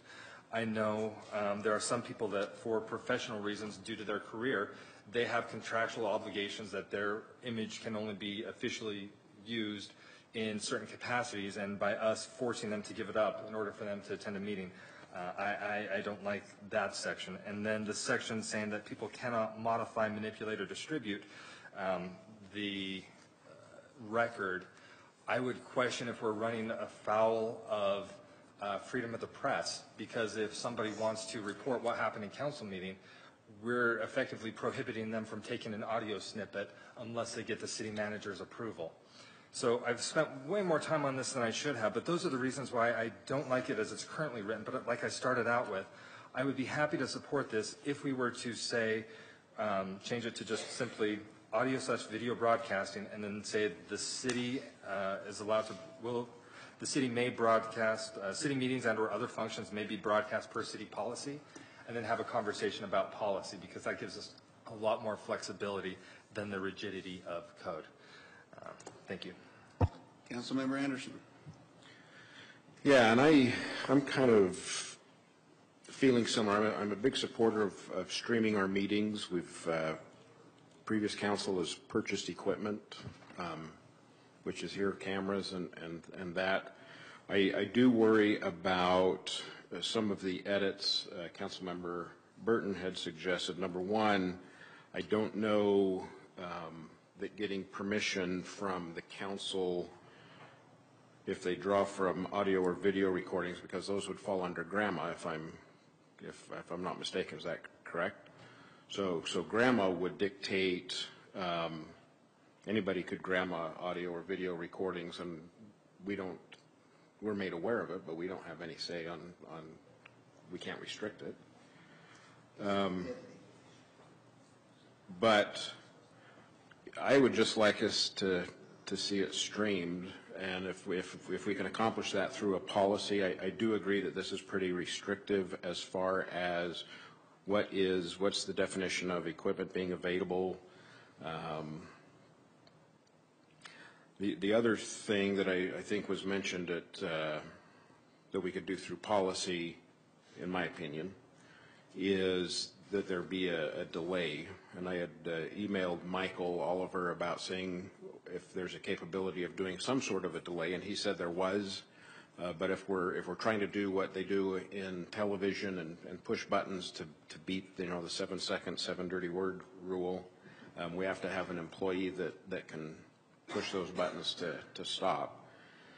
But if that can be better managed through a policy, I'm kind of agreeing with Councilmember McConaughey that we just do a simple line that it is our intent to stream city meetings, and whether that's planning commission, just a very broad statement, and then process this streaming through policy. But I want to stream. That I think this is critical for a first-class city, third largest in the state. Councilmember Jacob. Thank you, Mayor. I was totally ready to vote for this as it was written tonight, but some good points have been made on a lot of issues. I would like to perhaps, and I won't make this a motion yet because there's others lined up to speak, but I would like to write it the way that Councilmember McConaughey mentioned, as far as a broad audio, visual streaming and recording or broadcasting, as the title of this section, a very all-encompassing kind of paragraph saying that will be the policy. We'll do it per policy. And then for right now, this is kind of the part that I'm adding to this. For a starting point tonight, this is the policy. And then we can tweak the policy later. We can decide what's working, what's not working, if we need a delay, if we don't need a delay, if we need, to tweak language in here because we found out, 2 weeks later that we're afoul of the First Amendment or whatever it might be. We can tweak policy really easily. But let's get this in place as policy, maybe with some tweaks. But I think in general we have a really good framework right here to start with. We don't need to throw the baby out with the bathwater. Let's enact this as a policy with the simple addition to the code, and address the policy at a later time if we need to. So that's what I would propose and really like to vote for tonight. And I'll make that a motion in a minute, but not yet. Councilmember Lamb. No motion. Thank you, Mayor. Just a question for David Bricky. Is there a policy or ordinance in place for the current city council audio that goes out on YouTube? There isn't. We've had an understanding that when working with Michael, because we've wanted to preserve it, we have, in fact, the technology to do so. So we can... So my question was, if we don't have one for the current audio that we put on YouTube a day later, do we need a policy ordinance for this as well? That's my legal question.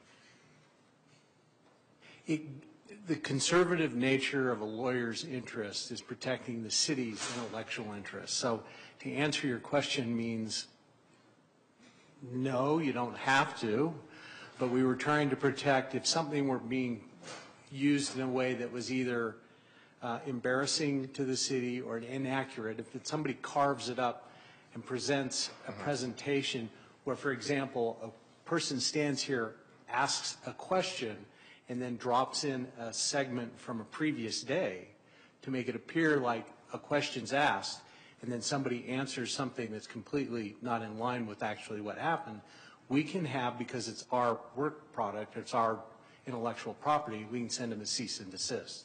If the policy is it's free-for-all, then you get the interesting things that show up on YouTube that my son's generation love, which is the spoon that goes into the camera frame while the mayor looks at the frame, pauses. So, I mean, that's the conservative purpose of why that language is there, to sort of prevent somebody from being able to mock us. First Amendment rights being what they are, I'm going to protect those rights. I mean, that we all recognize those are important.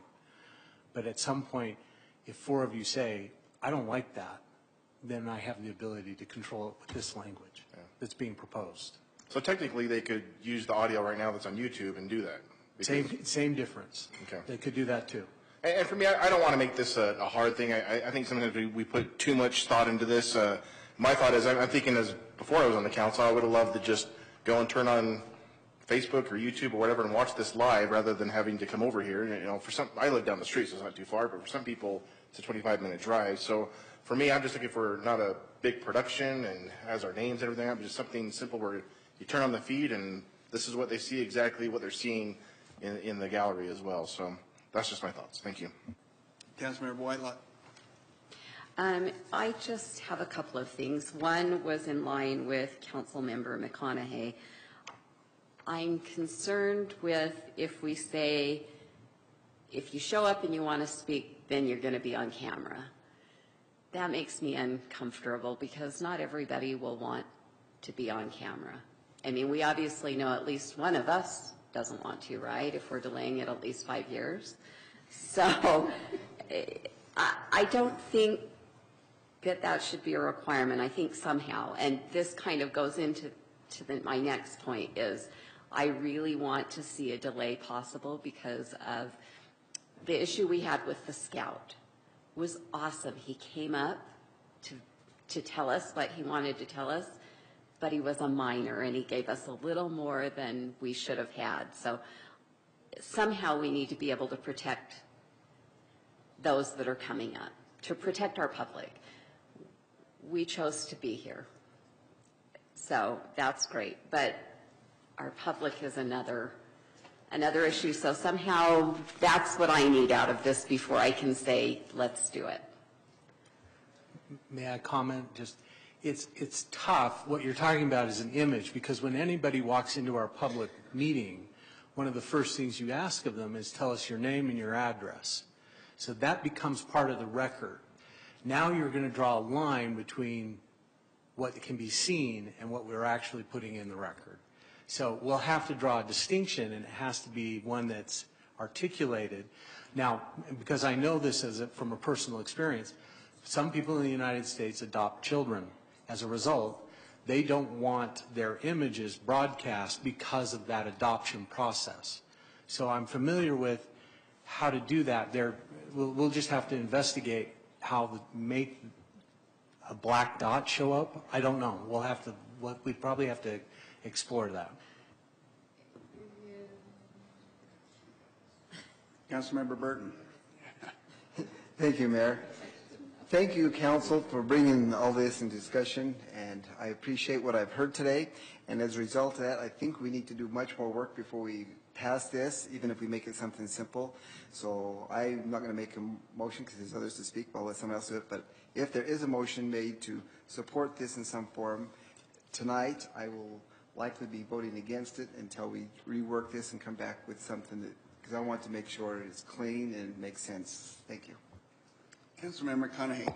Thank you, Mayor. I think we would be best served to deal with this in two portions. Number one, the change to the code that says we would do this per city policy, and then a separate conversation regarding that policy, because I think the policy itself is where we're going to have more debate and discussion. The question I would have for Councilmember Burton is if you would be opposed to a motion that approved ordinance 18-04, however, changed it so this 1-13-8 read audio and or video broadcasting of city meetings and events, and then section A were revised to read city meetings and or other functions may be broadcast per city policy. And that was the entirety of the legislation. Would you be supportive of that, or would you be opposed to that as well?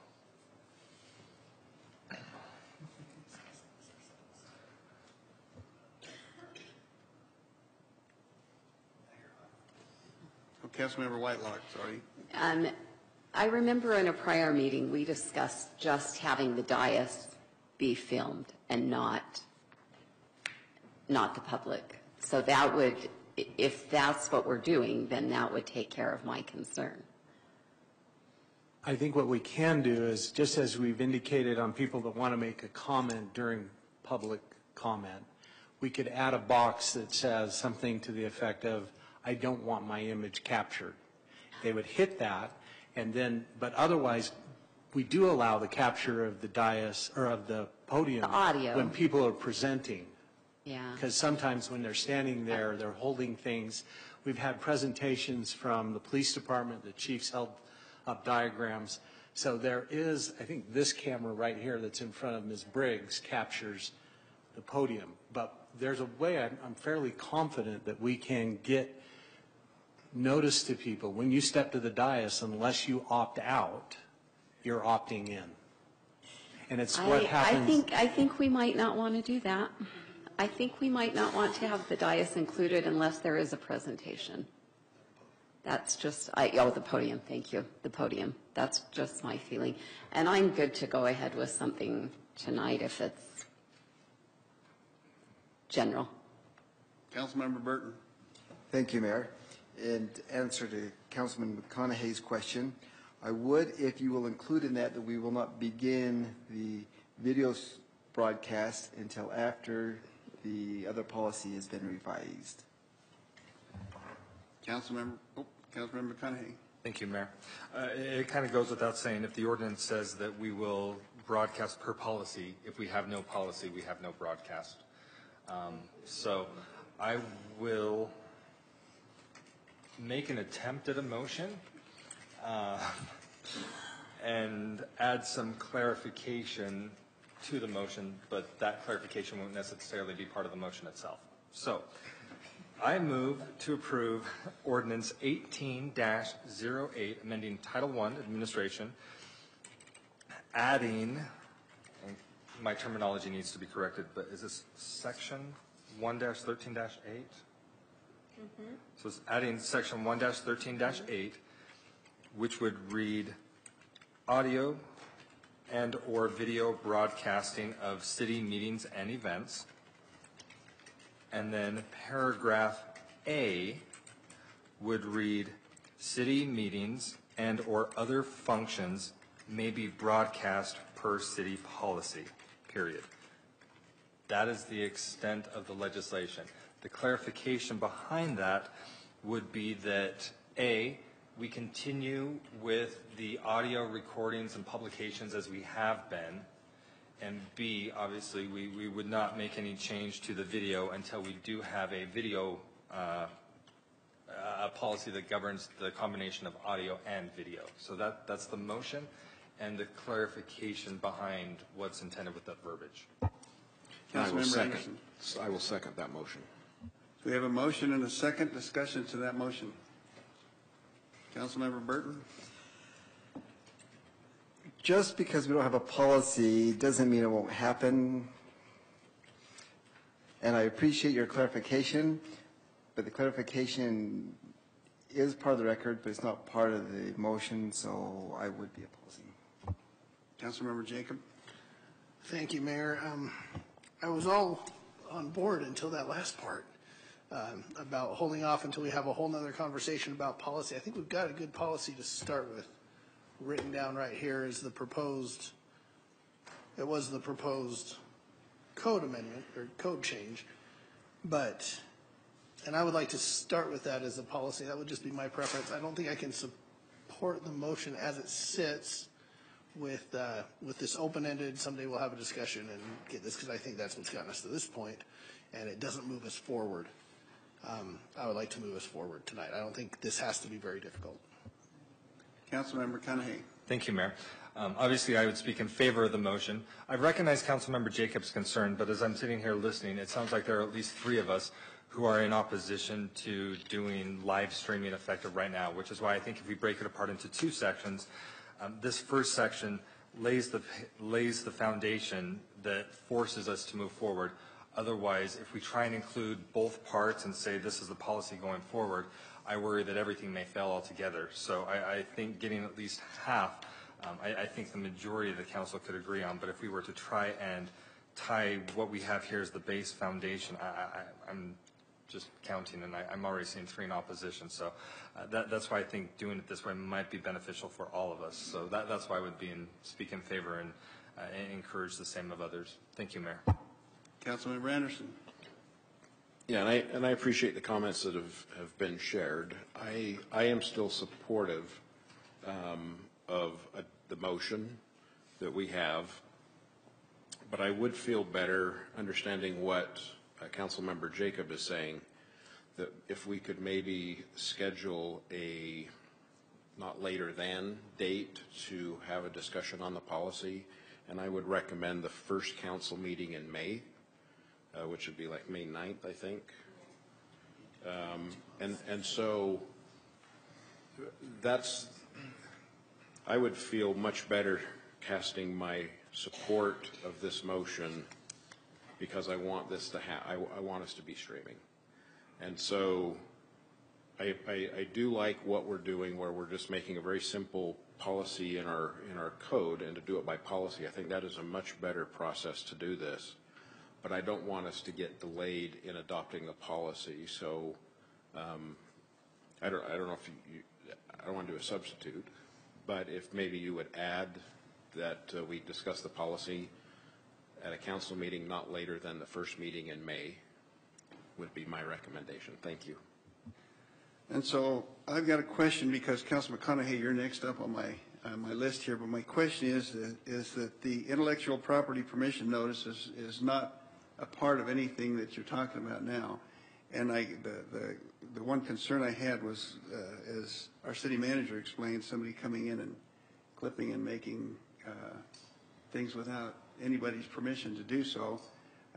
It's kind of a concern to me to be able to do that. I'm in favor of live streaming, but I think that we need to make sure that the city's protected as well from folks that may do something that we wouldn't appreciate. So anyway, you're up. Go ahead. Thank you, Mayor. So first off, with the intellectual property permission notice, I really question the relevancy and if we can do that. I've never seen or noticed something like that on C-SPAN, or watching online what's going on at the Capitol, or watching what other cities do. I've never noticed a notification similar to this, so I think we'd be the outlier. Also, as you're watching TV, yeah, unfair edits happen. It's kind of to be expected. It's just one of the hazards of opening it up to the public. So the broader conversation, what we're doing, what we're saying, everything here is being paid for by taxpayer dollars. So to limit taxpayer access doesn't seem right, even if they want to do something that I may disagree with. Some of it may be artistic in nature, some of it may be political, some of it may be for advertising or whatnot, but I really worry about what constraints we can put on what people are allowed to do with what happens in public facilities and public meetings. I really don't know if we can do that. So I have a lot of questions around that piece in itself.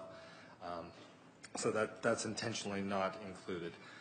To Councilmember Anderson's question about adding a date, for the similar reasons discussed earlier, I don't want to add a certain date in there with the motion. I think that makes things too muddy. That being said, I would not be opposed to giving direction to staff to schedule some time to discuss. Based on what I've seen here, as we're all lining up in queue, I'm going to pull a play from Councilmember Whitelock's playbook and suggest this would be a good thing to have a special workshop to discuss, given the intense leanings and opinions on this one. So I would be perfectly on board with scheduling a workshop sometime prior to May 9th, or even have a separate section. We're going to have a couple workshops regarding the budget. If we can mix that in with this conversation, or maybe we have that workshop in conjunction with one of our meetings with the Planning Commission, because this will impact them. We should get their feedback as well. So I would not amend my motion, but I'll leave it as it stands, but leave the floor open afterwards if we want to give direction to staff to schedule a workshop or something similar to have further conversations so that we can get the ball rolling on the streaming portion. Thank you, Mayor. Okay, I want to have us vote now, but I want to have you restate the motion. I'll give it a good try. Councilmember McConaughey moved to approve ordinance 1808, amending the 2009 West Jordan Municipal Code, Section 13, or Title 13, sorry, Title 1, Administration regarding, okay, I'm going to say Title 1, adding Section 1-13-18 with, oh, I got an extra one, sorry. Okay, let me take it out. With the title of Audio and or Video Broadcasting of City Meetings and Events. Section A, city meetings and or other functions may be broadcast per city policy. The motion was seconded by Councilmember Anderson. Let's vote. Councilmember Whitelock? Yes. Councilmember Anderson?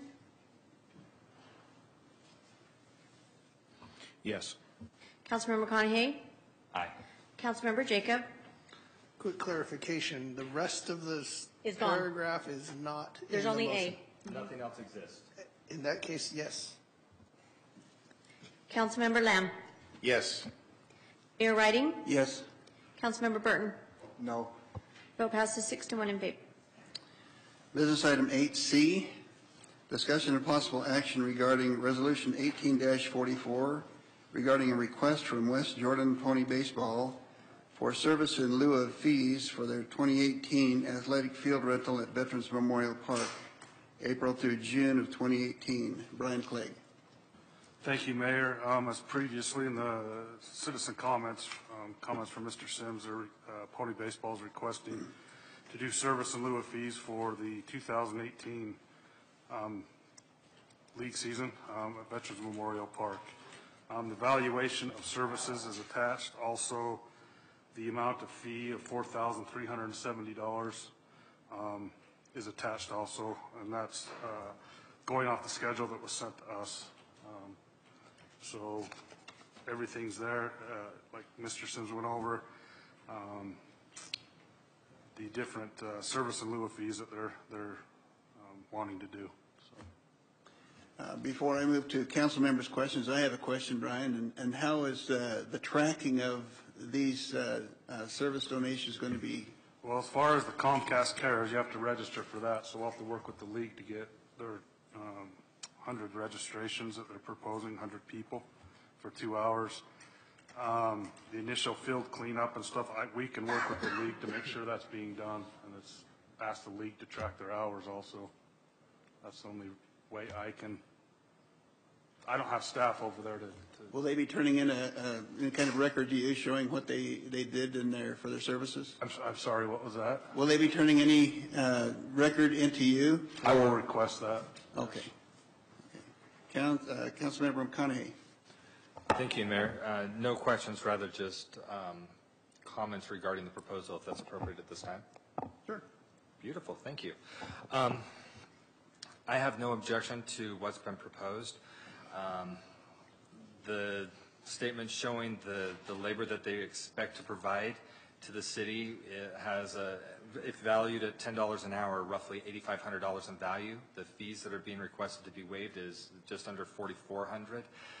So financially, it's definitely a win for the city, and honestly, I think $10 an hour is probably a little bit low, so we're definitely coming out ahead.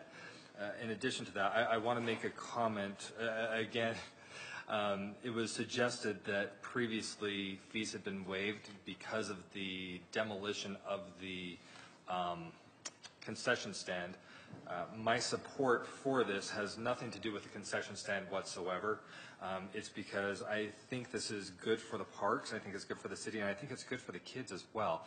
It teaches sort of a feeling of ownership and pride in the community when they have responsibility to take care of the facilities that they're using.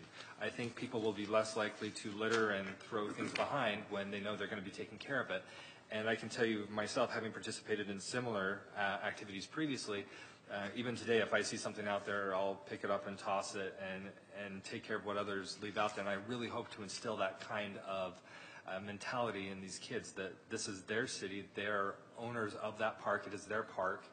And I think this encourages that and that feel for community. So I've rambled way too much this meeting anyway, so I will stop at one further comment, which is a quick apology to the folks who are here, because as we went through the last item and you saw how the sausage of legislation was being made, I realized, crap, I probably should have made a motion to take care of the issue that you're sitting here for before we did that. But thank you for being here. Thank you for listening to us. Again, I wholeheartedly support this. I'll leave it for others to comment, but thank you for the floor, Mayor. Councilmember Lamb. Thank you, Mayor. Just a quick clarification from Brian. I'm all for this as well. The quick clarification I want as an individual council member is, do we provide the same opportunities for the other league at the Ronwood Ballpark? If they request it, we would treat it the same way.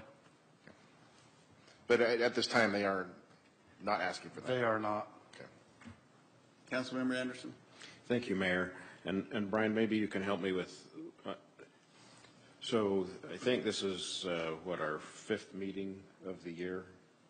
And I think this is our second or third request for fee waiver. So my question is, and I am supportive of this, by the way.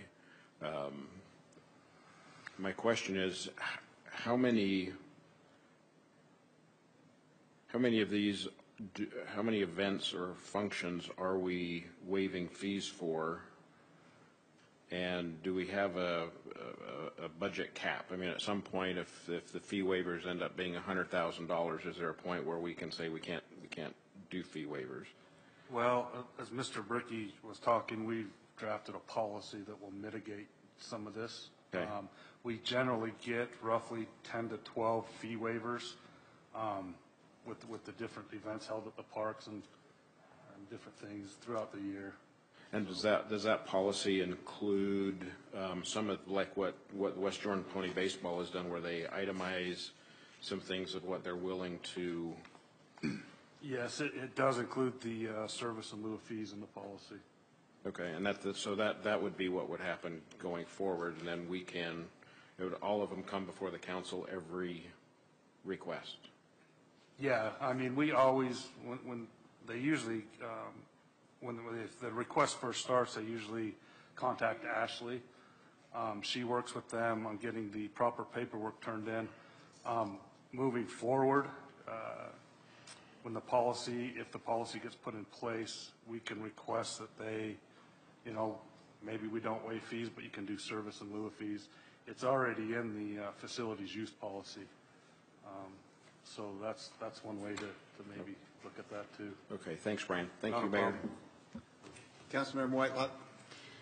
So I've expressed this concern, kind of what Councilmember Anderson just brought up, is that this is at least the third request. I'm thinking it might be the fourth since I've had this seat.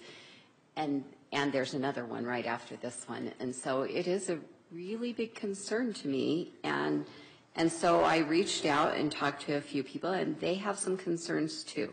Now, in the past, I've always voted no, and I'm struggling more with these because the prior ones didn't want to do service in lieu of service.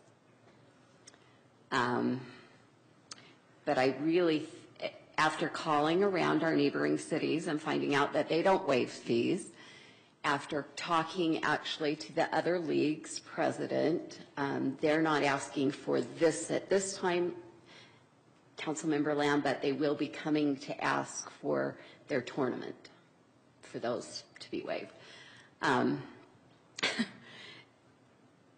It becomes at what point should the citizens at large pay for individual groups? And that's a real struggle for me. And, you know, I like baseball. My son played baseball. One of three played baseball. It's just really hard. And so I would like us to come up with something. I didn't inquire what they do for youth sport leagues in the other cities, but definitely for other things, it never makes it to the council because they simply do not waive fees. So I'm struggling with this vote because of that, and I'm glad that we're going to have something coming forward. And Mr. Brickey mentioned that he was giving us something yearly. I'd like it quarterly to see what we're doing so that, you know, we can get a handle on our spending. Thank you. Seeing no more. Why not? Why not? Councilmember Burton. Thank you, Mayor. A couple of questions for Brian, if I may. When we had the Princess Ball, did we charge for people to attend the Princess Ball? No, we didn't. When we have our Easter egg hunt, are we going to charge for people to go to the Easter egg hunt? No. When we have people use the park without reservations, do we charge for them to come and use the park? No. So generally speaking, the city pays for all these services for the few people that use them, which I find totally appropriate. This league is made up of West Jordan residents who have paid to have the park built and maintain it, and I think it's totally appropriate that they're willing to do service in lieu of fees in order to use that, and I would be wholeheartedly in favor of doing that. And other things, the one I was concerned about was the one that came up was a business, for-profit business that wanted their reduction of their fees. I had a problem with that one. I didn't think that was appropriate. But this totally is. These are West Jordan people. They're giving our kids a place to play, which is what the whole purpose of the parks are built for. So I'll be speaking in favor of this. Councilmember Lamb. Thank you, Mayor. I move to approve Resolution 18-44 for service in lieu of fees associated with the use of Veterans Memorial Park Baseball Complex for West Jordan Pony Baseball. We have a motion and a second. Discussion to the motion. Seeing none, let's vote. Councilmember McConaughey? Aye. Councilmember Burton? Yes. Councilmember Whitelock? Yes. Mayor Writing? Yes. Councilmember Jacob? Sorry, Jacob. Yes. My eyesight's bad. You're tired. Councilmember Anderson? Yes. Councilmember Lamb? Yes. Vote passes 7 in favor. Business item 8D, discussion and possible action regarding Resolution 18-45 regarding a request from Jordan Education Foundation for a waiver of fees associated with the use of Veterans Memorial Park for Jordan Education Foundation on May 19, 2018. Brian Clegg. Thanks, Mayor. Here, another fee waiver requested by the Jordan Education Foundation for the Challenge Obstacle Run. This is the third year, I believe, that they've held their event here, and it's growing every year. They're requesting a waiver of fees totaling $3,338. That's for city staff, EMS, the park's fees, encroachment permits, because they'll have to close the road for the obstacle course, the loop road, water for the hydrants, and then police department support. This one does take some staff time to get ready for. In the past, he's requested staff assist with building the obstacle course. So the supervisor crew, the supervisor at Veterans, it takes him a couple days to get that help with that. So we're pulling staff off to get things ready while other things could be lacking. But yeah, that's what it's for. Councilmember Whitelock. Brian, I have a question. When these come before us, sometimes there's EMS and police department included, and sometimes there aren't. So with Pony, that's not on there. But with this, it is. How do we make that determination? It just depends on the event and how many people are going to be there. With athletics, it's generally, if something happens, they just call 911. But when we have a big crowd where it's going to require a mass gathering permit, part of the mass gathering permit is you have EMS and PD, police support on site, and this is going to require a mass gathering permit. Okay, thank you. Councilmember Lamb. Thank you, Mayor. My only question for Brian was the staff support, which here shows $1,000. Is that something that they need? Do they need that staff support, or is it something that they could do without staff support? In the past, they've needed it, or else they don't have the people to run the equipment. We have to do it with heavy equipment, help build the obstacle course. So yeah, in the past we've had backhoes and loaders out there getting it ready. So, and then we have to go after it's over. Usually it involves hills, and it's an obstacle course, so you're back leveling everything out and cleaning it up after. So without the staff support of the city, they wouldn't be able to pull this off? Correct. Thank you. Councilmember McConaughey. Thank you, Mayor. I'm just looking to the council because I need help on this one. The thought process that I have is because it's the Jordan Education, because it's Jordan Education Foundation, I'm wanting to support it. But where I'm torn is, A, it's just a straight waiver of fees. B, it does include staff time. And based on what Brian was describing, I'm wondering if that 40 hours is sufficient.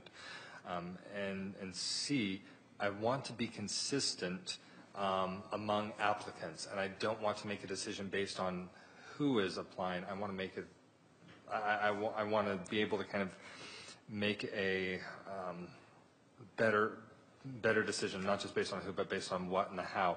And where I'm not seeing requests for service in lieu of fees, I'm not seeing, or excuse me, I am seeing actual staff time expenditures. I'm having a hard time seeing how I could approve this without basing it solely on who the applicant is. So I would love to be supportive, but I'm hoping maybe other members of the council might help see an argument that would bridge that gap that I'm struggling with. Thank you. Councilmember Anderson. Thank you, Mayor. So I'm not familiar with this event, but I wanted to find out, is it done through the schools? I mean, that's how they recruit. Let me just say, I've attended this event before, and it's tremendous, and it brings, they're expecting 1,000 participants this year.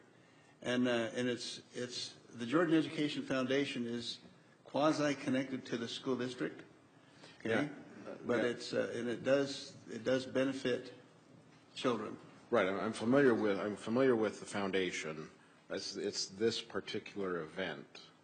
I don't know how is there an admission fee? Is it just students are invited to attend through school, through the school network to come to this event? And I don't know how that, if Brian can answer that, or.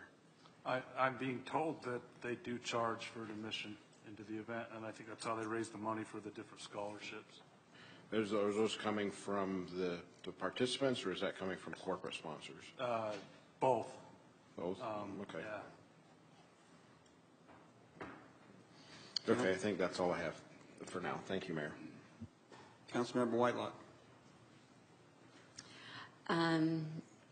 If we approve this, if this is their third year in our city, there's several other cities in the district that I'm having a hard time with this one because I don't want to say no to the foundation because I know what great work they do, but I have some of the same concerns. And they're coming to our city for the third year in a row, not because we're the only one with an arena, but because we're the only ones that waive fees. And that seems like an unfair burden to our city, that every year we host it because we don't charge. So if we pass it, I'd like to also let them know that that we can't do it every year. It should be shared throughout the district. Thank you. Councilmember Cudahy. Thank you, Mayor. A couple thoughts. First one is we do have a number of citizen committees. One of them is the Healthy West Jordan Committee. If the Healthy West Jordan Committee wanted to sponsor this event, it would be much easier for us as a city to say, yes, we'd like to support this because it's one of the committees that we've set up and already has a budget for events like this. This can be offset with funding in their budget. It would be much easier to do that. An event like this would fall very, very well to what they do, similar to the Linda Butters Memorial Fun Run or something like that. So as I'm trying to figure out how I can bridge that gap that I was mentioning earlier, I think having a connection to one of the city committees so that it's a kind of a co-sponsored, it's a city event co-sponsored with the foundation, that seems like it might be a way to do that, but that's not necessarily what they're asking for. So I guess that thought would be maybe for future years. I don't know that it could be pulled off in time for the May 19th date. The other question I have is I'm curious if there's anybody here in the audience for this particular item that might be able to speak to it, because if they're here, I would be happy to make a motion to suspend rules to allow them time to speak in support of what they're requesting. But seeing a whole bunch of heads shaking back and forth no, and people looking over their shoulders, I'm guessing there's nobody here to speak in favor, and it's really making it harder and harder for me to vote in favor. So I've shared my thoughts, and I'll leave it at that for now. Thank you, Mayor. Councilmember Burton. A couple of comments, of course. Thank you, Mayor. I think the foundation is a fantastic foundation. They do a lot of good for our schools, and particularly they do a lot of work in West Jordan because we happen to have our extra fair share of Title I schools. And this comes back to us. When they hold this event here in West Jordan, that's good for West Jordan. We're spending all this money to make it look good when people come into West Jordan. This is a whole lot less money to make it look good when people come into West Jordan. I think this is good for West Jordan. Fantastic advertisement. It helps some of the local businesses that are around here. It is bringing in 1,000 people to get to see what our park is like and see what we're like and see what West Jordan is like. I would love to have them come every year and waive their fees every year. So I'm definitely going to, I was about to make a motion until I saw some others were on there. Councilman Anderson, are you okay if I make a motion? Okay. I would move to approve Resolution 18-45. Councilmember Lamb. Second. We have a motion and a second. Discussion to the motion. Councilmember Anderson. I'm going to be supportive of the motion from the standpoint of it is benefiting the kids, and why I understand not all 1,000 kids will probably be from West Jordan community.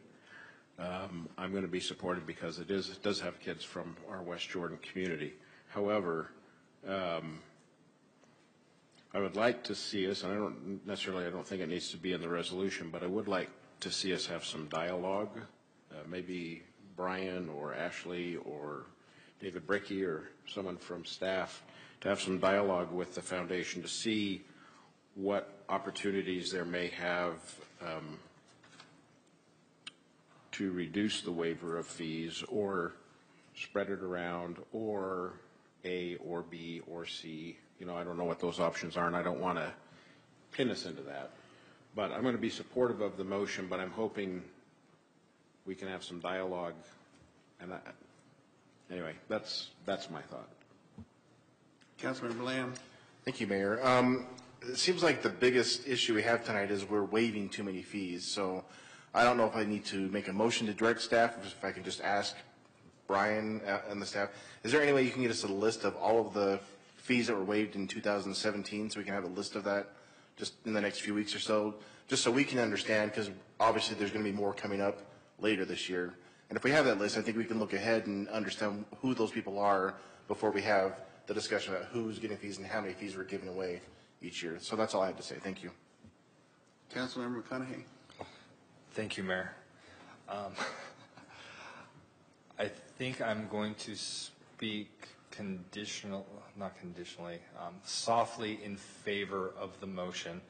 I recall that each year we typically have a car show out at Veterans Memorial Park, and we do that as a fundraiser for the Children's Justice Center, another very worthwhile foundation that I would wholeheartedly support.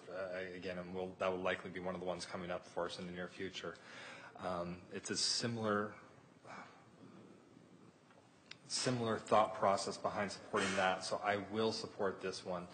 But I would ask if Parks and Events would work with them so that in the future they try and do this through one of our city committees so that we can not, I think it would be a cleaner process, a better partnership, and I'm happy working with them. I'm not thrilled about the way this one is being done. So rather than a soft no, I think I can be a soft yes because of the similarity to the Children's Justice Center. But I really would like to see us fix this for future years so that there's an actual partnership between us and them. And as they're going out for the event, there's some co-branding so the city gets the recognition for the work that we're doing and the support that we're giving them. Like we do with the Children's Justice Centers, they add us to their marketing and everything else. So I will speak softly in favor. Thank you, Mayor. Let's vote. Mayor Riding, Yes. Councilmember Whitelock, Yes.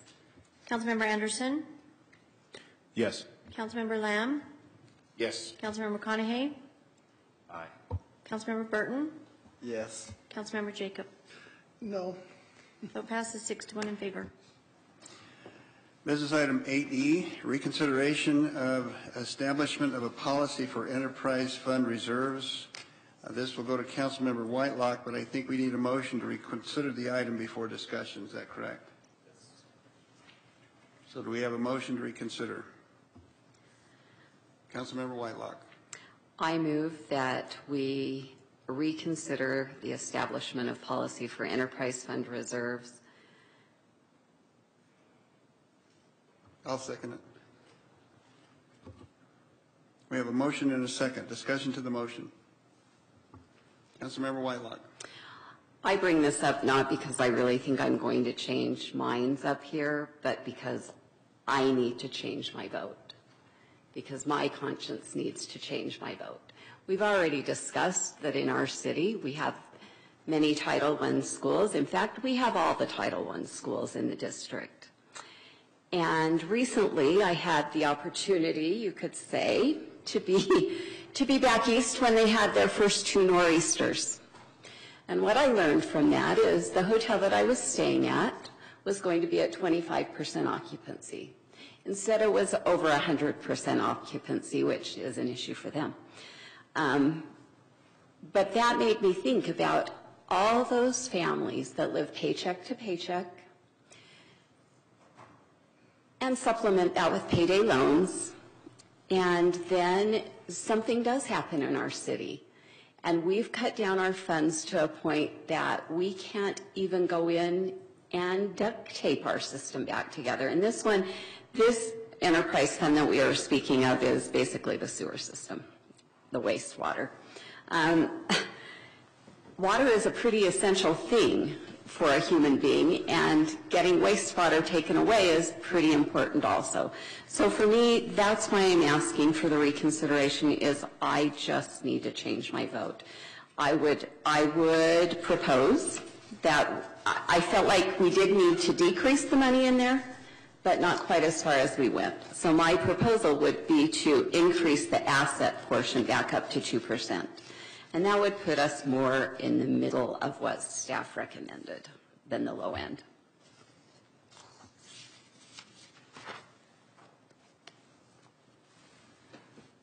Seeing no more discussion.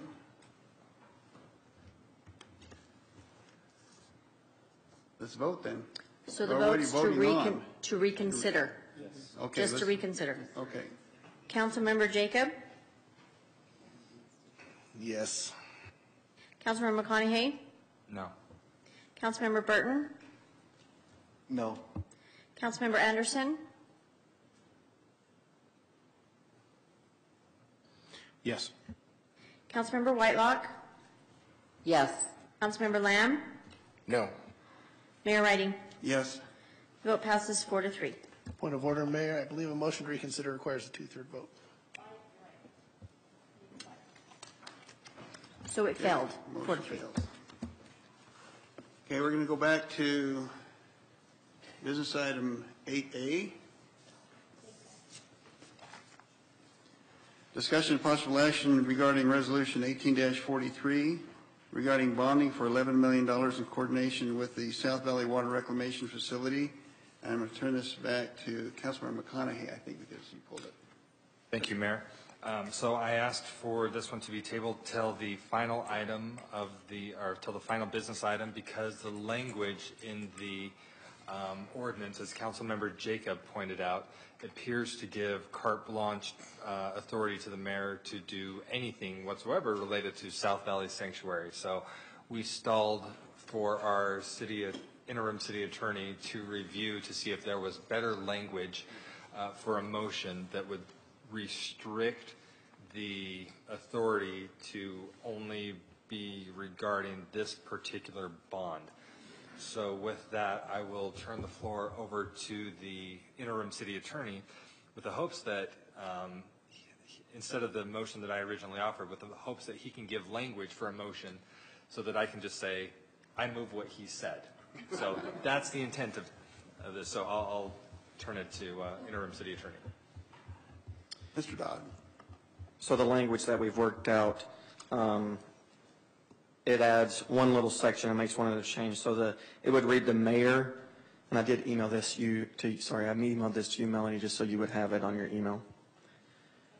The mayor shall be authorized and directed to execute any and all documents, in relation to the sewer revenue bonds and the grit and nutrient removal projects, between the City of West Jordan and South Valley Water Reclamation Facility after it has been approved as to legal form.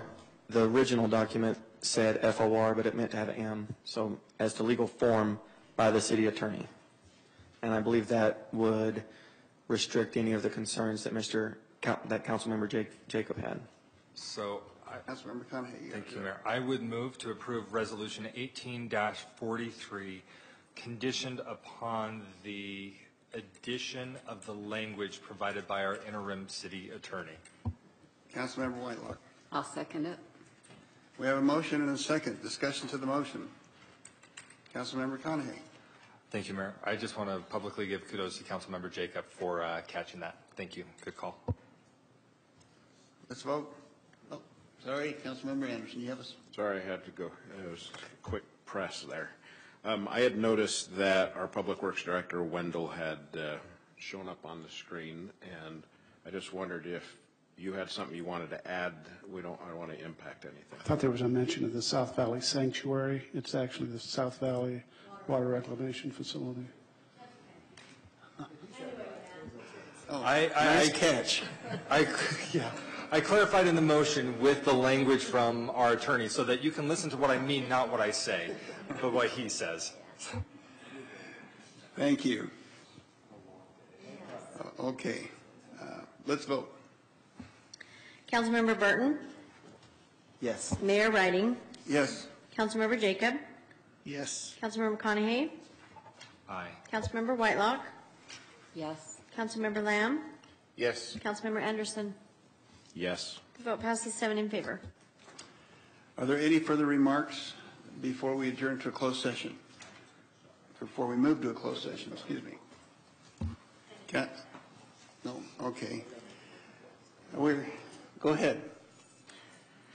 So I'm going to move for a 5-minute recess and move into closed session and adjourn from there. And the closed session is for the discussion of the character, professional competence, or physical and mental health of an individual, strategy session to discuss pending or reasonable imminent litigation, and strategy session to discuss the purchase, exchange, or lease of real property, including any form of a water right or water share.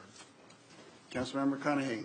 I will offer a second if the motion would include a friendly amendment to change to a 7-minute break instead of 5. The friendly amendment is acceptable to me. Okay, all in favor? Aye. Roll call. We need roll call, sorry. Roll call? Yeah, for closed session we do. Councilmember Anderson? Yes. Councilmember Jacob? Yes. Mayor Whiting? Yes. Councilmember Lamb? Yes. Councilmember Burton? Yes. Councilmember Whitelock? Yes. Councilmember McConaughey? Aye. Vote passes 7 in favor.